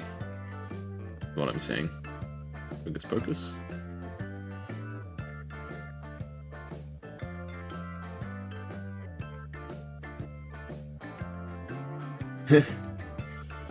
Probably 0 cost. I mean, to be honest, the main damage is going to come from the Sonata, but I have no idea what attacks are normally run in Runeblade. No. I feel like I'm just fishing for whatever has a 0 cost and I can just play in the very end sequence. But if there's like a good payoff attack to also go into the combo, that'd be nice. Like if they just have a big finisher.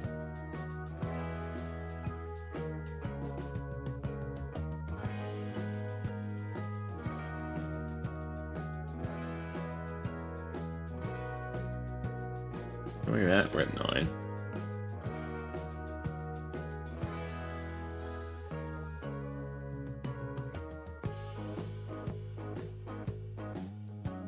Add in the lightning tab. That is a good idea, right? Because Sonata's not Runeblade, it's just...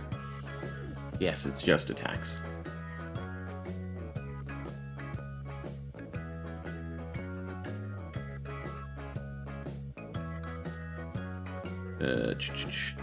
Try... Well, we don't really need any of the go again attacks. So it's just slightly extra damage.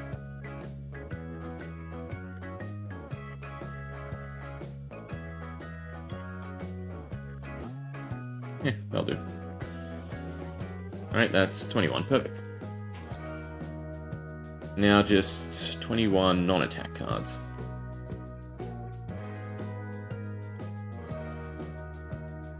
Although these don't really matter because we have no way to draw them or play them.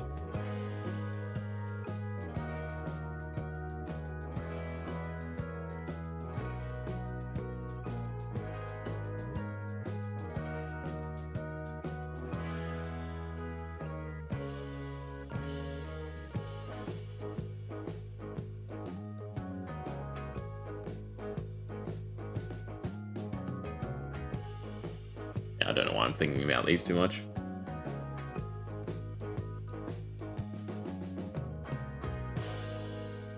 How many is that? 33.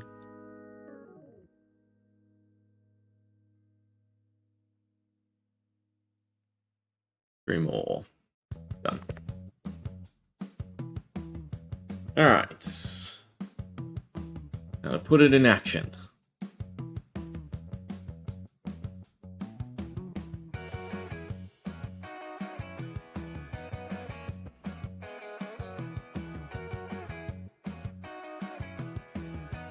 I'm going to put them in the inventory. It just enables me to think a little bit clearer. Pitching these away is also going to be a nightmare. Okay, this is a weird spot. Weird. In the center, something going wrong. Alright, 79 cards. The weird thing is, we're actually going to draw past the attacks as well. Because we should be able to pitch... Oh, no, wait. Teleshare has a cap on how much you can pitch. You can only ever draw 23, 21. That's fine. I think I can stack it correctly.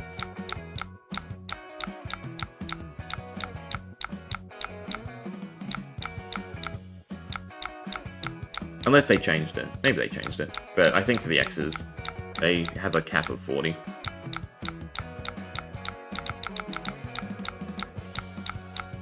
Alright, now to put all the cards in play that we need. This potion. Turn on pass. Angie.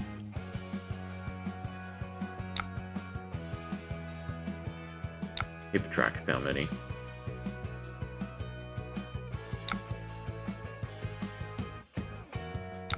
I don't know why I'm taking the ignition still. What do I want to play it with? The annuals? That was just a floater resource, I guess?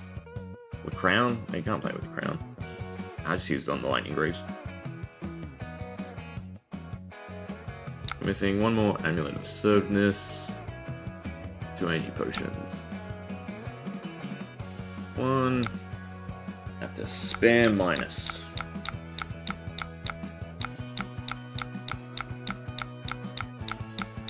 An ability to enter the pitch manually. That'd be nice. We had 79 cards minus 9, 10. God. Need over 100 to pitch everything away.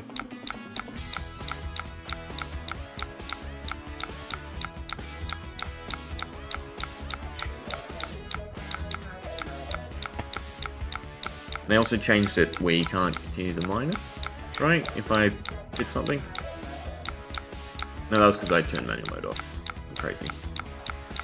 This should be enough, surely.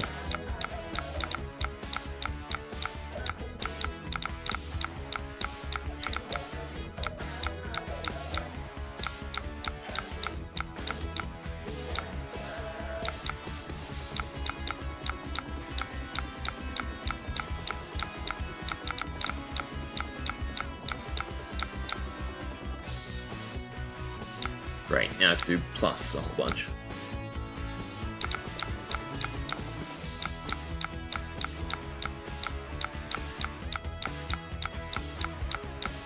A bit too many. Oops. Alright, and that should be fine. That should be all the setup we need. Okay, so it was 3 sigils. 1, 2...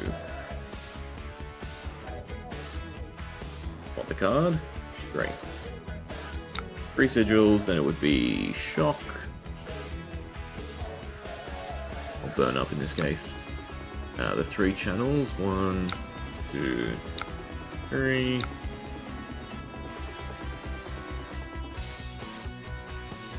Then we'd want to play Fulminate God now to count. Goes into the arsenal, we get the shock and 3 sigils. Play 3 sigils, we get the 3 Lightning Valleys. We play 2, we draw 2 more cards. The Fulminate. And pick a card. The Sigil of the Arknight then pops, we draw 3 attacks, so that would be Snatch. Snatch. Snatch. Amulet of Serviveness would trigger first, that'll be the next 3 snatches. 1, 2, 3. Then a Lightning Valley then triggers, which would be the 3 tomes. 1, 2, 3. I then play the tomes for the attacks, which would then be Sonata, Snatch, Sonata, Snatch. Sonata, Snatch, Sonata, Snatch. Where's the other Sonata? Sonata, Snatch. Right. Where are we up to? I then have the 3 snatches off the Amulet of Assertiveness. So from that, we could go pick a card. Pick a card. And 1 more. Doesn't matter at this point, so I guess we just take blue pitchables. All Deadwood would do. We'd also still have the 2 red snatches, which we'd want to convert to blue. So 2 more sigils. Alright. Then we'd be able to Sonata. We pitch our hand and everything. Which means we just want to go attack, non-attack, attack, non-attack. So Bramble, Shockwave. I can see the little attack symbols.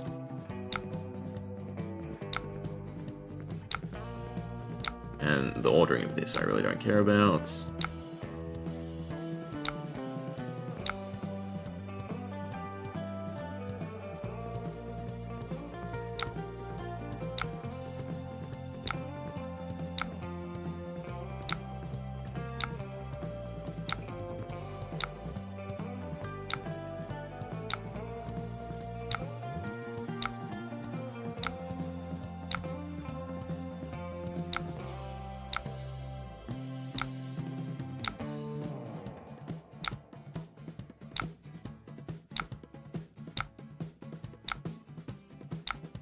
And the sigils are in my hand, so I should have thought about that. I should have put attacks in as well. Alright. Hopefully that's all the setup done correctly.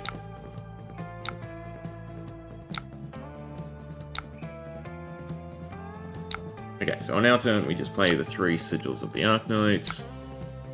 2, 3.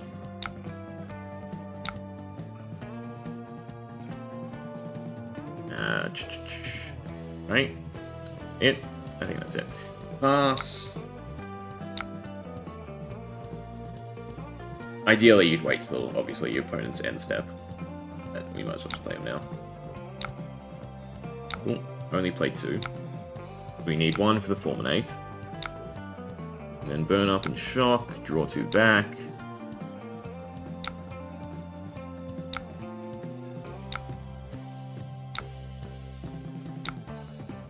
Good damage. Arcanite procs. We get our 3 snatches. Up the energy potions.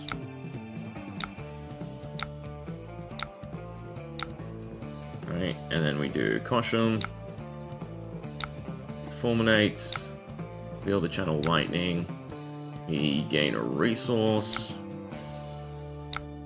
Right, and now we have to be clever, since we need 4 cards in hand for the Amulet of Servedness. We... oops. Does it really matter? I don't think I need the Lightning Greaves, right? But you would Amulet of Ignition. Yeah, we'll do it. This turn. Actually, next ability activate. Activate this ability if you haven't played or activate an ability this turn. Wouldn't Sigil discount Ignition? Although it's instant, so you could play it before they procced, even if that was the case. Just take the discount on the Greaves, because why not? Pop the 3 energy potions.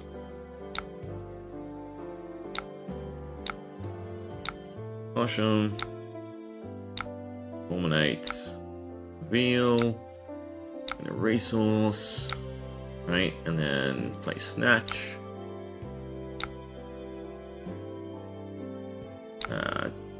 Play the amulets. 3. Then resolve.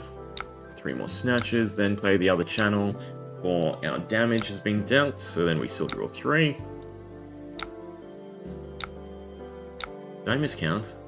Oh, shiitake. It's counted.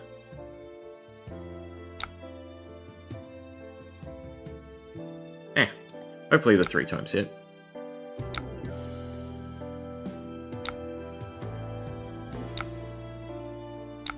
Question is... So this definitely hits another snatch. Did I do an attack after that? I don't think I would have, right? No, thank God. Alright. And then we can do pick a card for resources. Plus, potentially silver. 2, 3, 4. Pick card. 1, 2, 3, 4. Can we play the yellow snatches? Was the go? Alright, they have Fulminates, they have go again, so it doesn't matter. Draw a card. Here's the other pick a card. Play the other snatches anyway.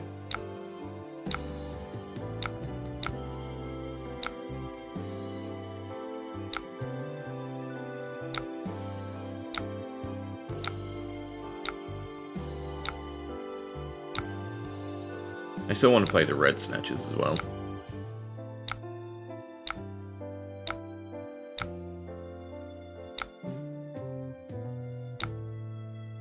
Convert them into blue cards.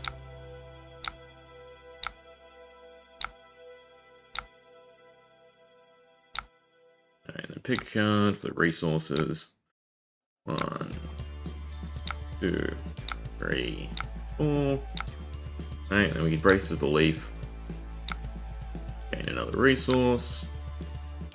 Aether Ironweave, gain 2 more resources. Yeah, so now we do a Sonata. And we do 40. Right? We get... Is 40 correct, or is that too little? Is that too much?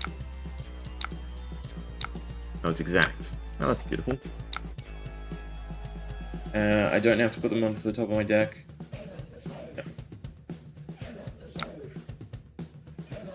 Only hit 9 cards, though. What? Sonata is 40 and half, so it's 20. Plus 3, it's 23.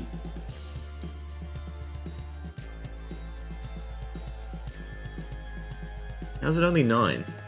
I mean, 9 is obviously still quite a lot. Revealed 23 cards, so it should be 11. I stacked the deck incorrectly? Anyway, 9 cards is still 9 cards.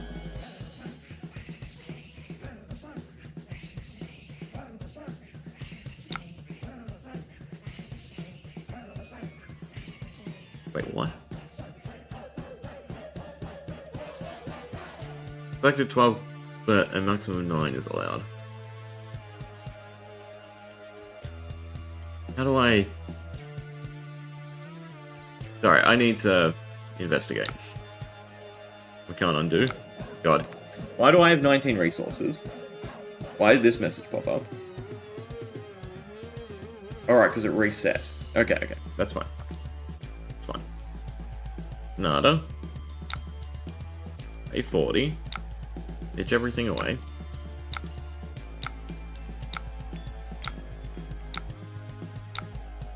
Pass. Oh, we can see what cards were revealed. That's 1 set. 2, 3, 4, 5, 6, 7, 8, 9, 10. That's already wrong. And 11. So it should be 11 cards. Have we broke it? I think we broke it. Yeah, okay, so... Sonata was not tested above however much is used in regular gameplay. You've selected 12 items, so I'm guessing because there's meant to be 12, right? Is that how many we counted? No, we counted 11, didn't we? We could try a lower number, I suppose. Try 30.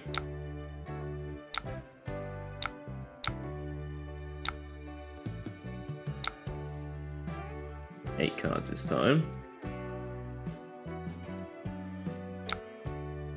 We've selected 9 items, but a maximum of 8 is allowed.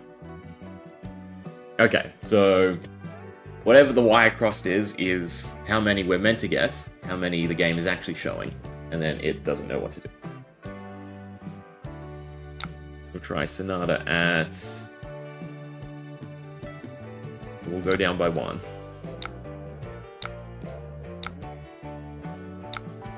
1, 2, 3, 4, 5, 6, 7, 8, 9.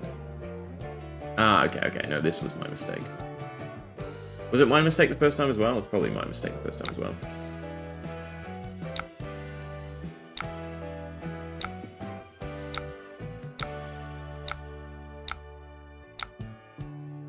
So I'm just clicking because I thought it would only show me. Yeah, we can only choose up to 9. Now I'm picking more than 9. Which is also, isn't that incorrect, right? Unless... What type of cards don't count for each non-attack action card to feel this way? Did I pick instance by accident? I probably picked instance by accident. Right? That'd be 1, 2, 3, 4, 5, 6, 7, 8, 9, 10.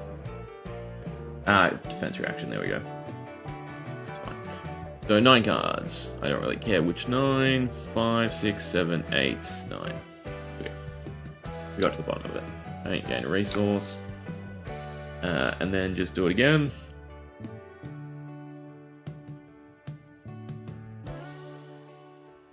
Yeah, and then just do it again. And when can we pitch? Yeah, exactly count. 28.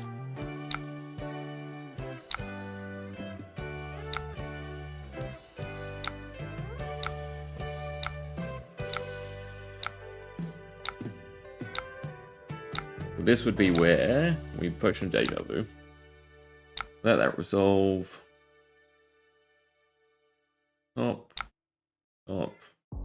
up, up, up, up. So on.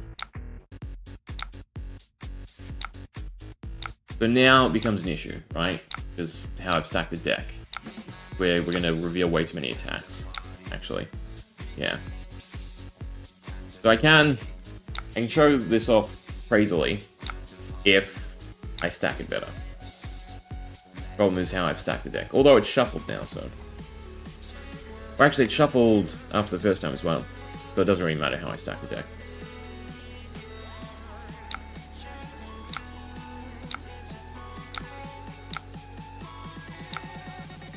And now we're gonna go 2 and a resource.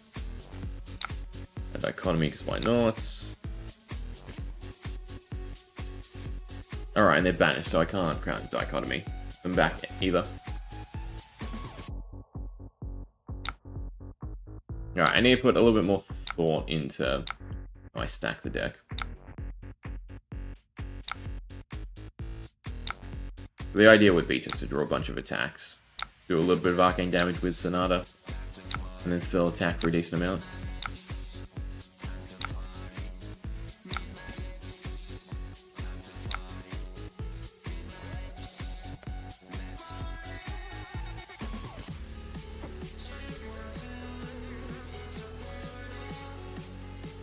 $41.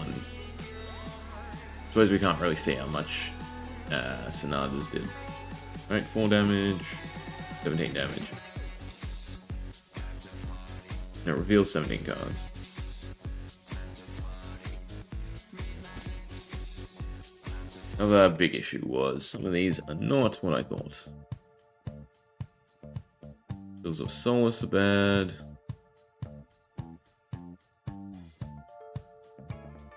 I think Sorcery is fine. Letting Go Again would be a bit funner though. Quicker Wisp with Single Sorcery and Arc Lightning. Yeah, that'd be a nice combo as well, right? And still draw into a whole bunch of attacks. But you can still use Sonata to get the first string of attacks. That's probably a better idea to attempt for, right? Because then I don't have to deal with the shuffle mechanic. You could play... Is it Runeblade? Yeah, you could play 3 Arc Lightnings. I suppose you play more Mordred Tides or more Sting Sorceries. I think Arc Lightning, though, would be the most damage. Because it benefits from Flicker Wisp. So it'd be 4 by 3, so it'd be 12 damage every go again. Which is pretty insane.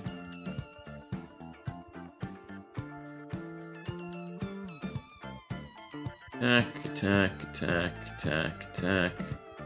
Attack, action, action, action, attack, action, action, action, attack. Why does it seem like there's more attacks? 1, 2, 3, 4, 5, 6, 7. 1, 2, 3, 4, 5, 6. I didn't put another set in. Which, actually, I should take attacks out. That's fine.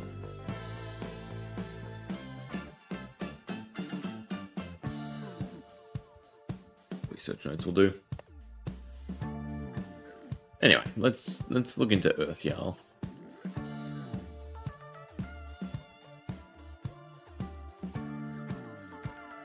You know what, we can do a Flourish.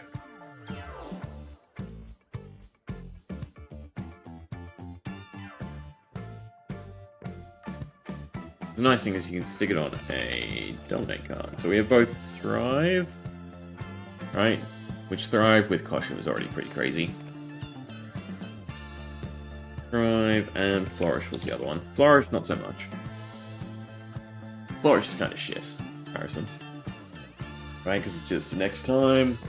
So if it gained 1, instead gains 4, right? Which means Flourish is basically 0 for 3, which is average stats. Whereas Thrive can be 0 for God knows how much. Right, with Pick a Card, it's already +4.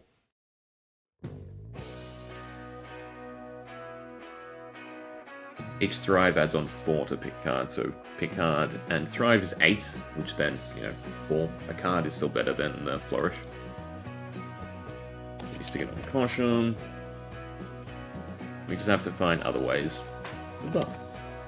I still think reveal is probably the easiest way. Although I don't know as Guardian how we get a sizable hand size. Well, then you also have the might token one, don't you?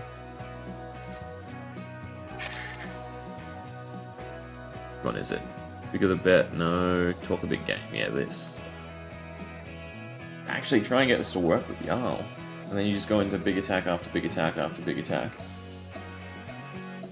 It's kind of interesting. That'd be a nice combo to show off.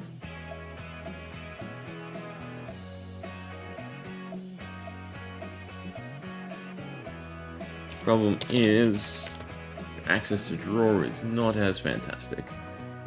And you have the intellect increasing cards, which are kind of nice. You still have, you have cards like Embolden stacking.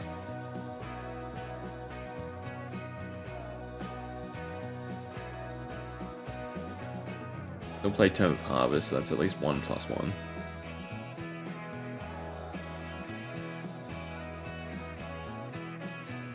Truce is also going to be a really good card in the Jarl.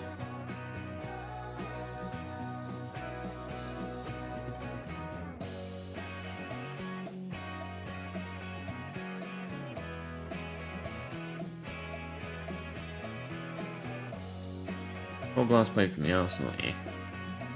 Never yield. What's the draw condition? If you have no cards in your hand.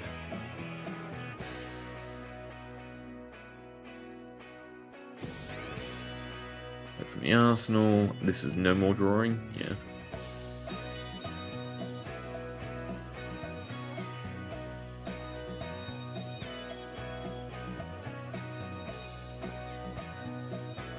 I think just trying to stack Embolden is probably going to be the go. Yeah, there's nothing else. Oh, well, there's the intellect gaining cards, actually.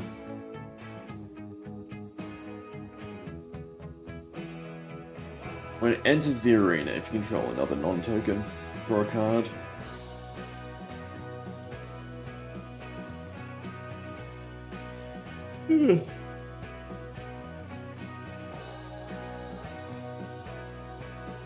Non-token or a card, draw a card. I think I can make that work.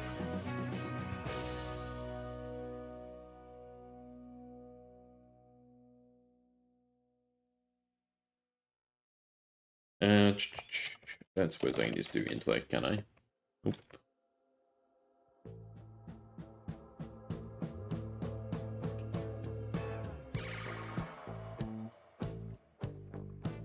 So, destroy this, gain 1 for the whole turn. It's going into a combo turn, and that's probably decent enough. What's the other one that increased intellect? Stamp. Stamp of Authority. Right? You have 2 or more cards in your pitch zone with 3 or greater. Your hero gains +1 to the end of turn. That would technically allow us to trigger the Emboldens.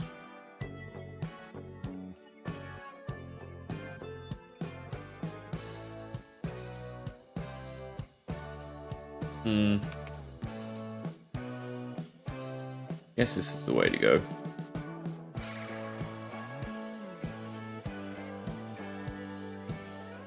We have to find non-token horrors that we can put into play more easily.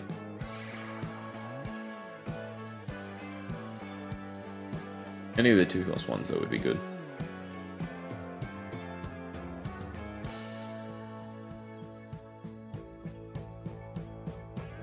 Strong yield is also tempting. Problem is, I don't know the ratio of what's good.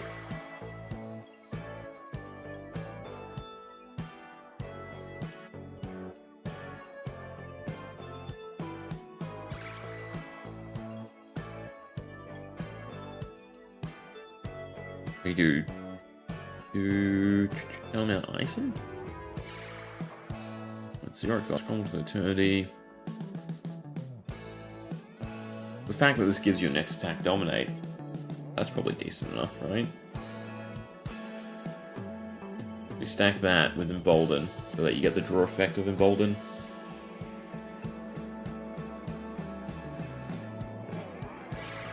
Problem is, there's no way to profit resources. And reveal is probably what we want to bark down.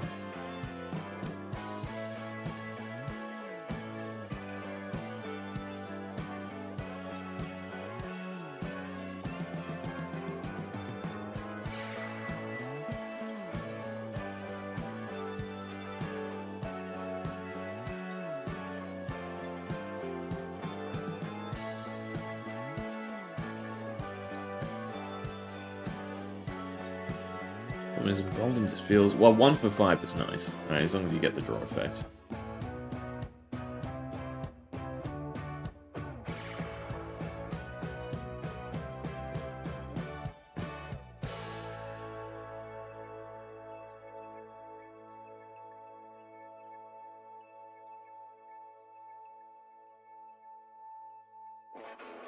Because you'll need some way to reveal a card on your opponent's turn. You can take anti-potions, though, to satisfy caution.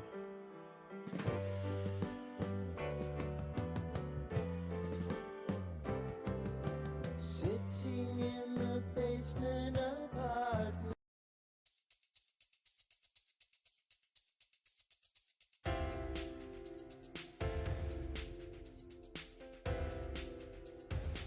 I mean, with Thrive, you'd want light tokens.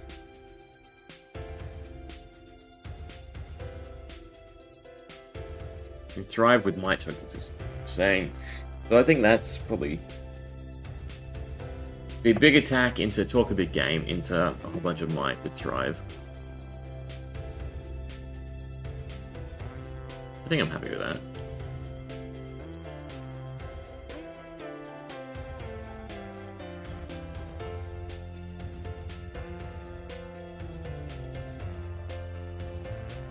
I mean, yeah, value out of talk a big game, you just have to deal 3 damage to an opponent, right? To create 3 might tokens. That'd be stock standard. In fact, that's better, because a +3 on a blue, right?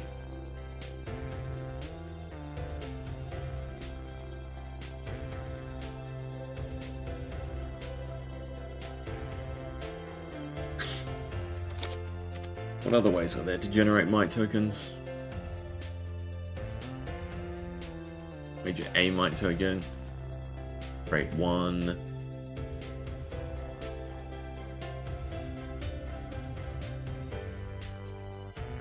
Vigor tokens are also nice.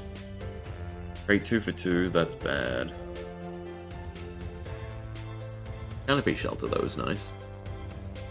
You also have the wind-ups just to discard and create might tokens.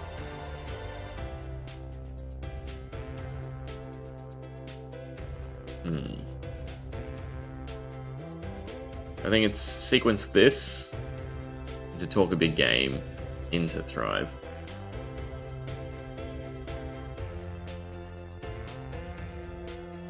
There's something there. I think I'll have to work at it, but I think they'll do it for today. Alright, we explored Oslo, explored Aurora. I've tweaked them a little bit, and probably wait till some stuff's fixed before I use Oslo. Or showcase Oslo properly. Alright, well, yeah, that'll do me. Hope you enjoyed. Anyone watching post or hanging around? Other than that, I'm out. See ya.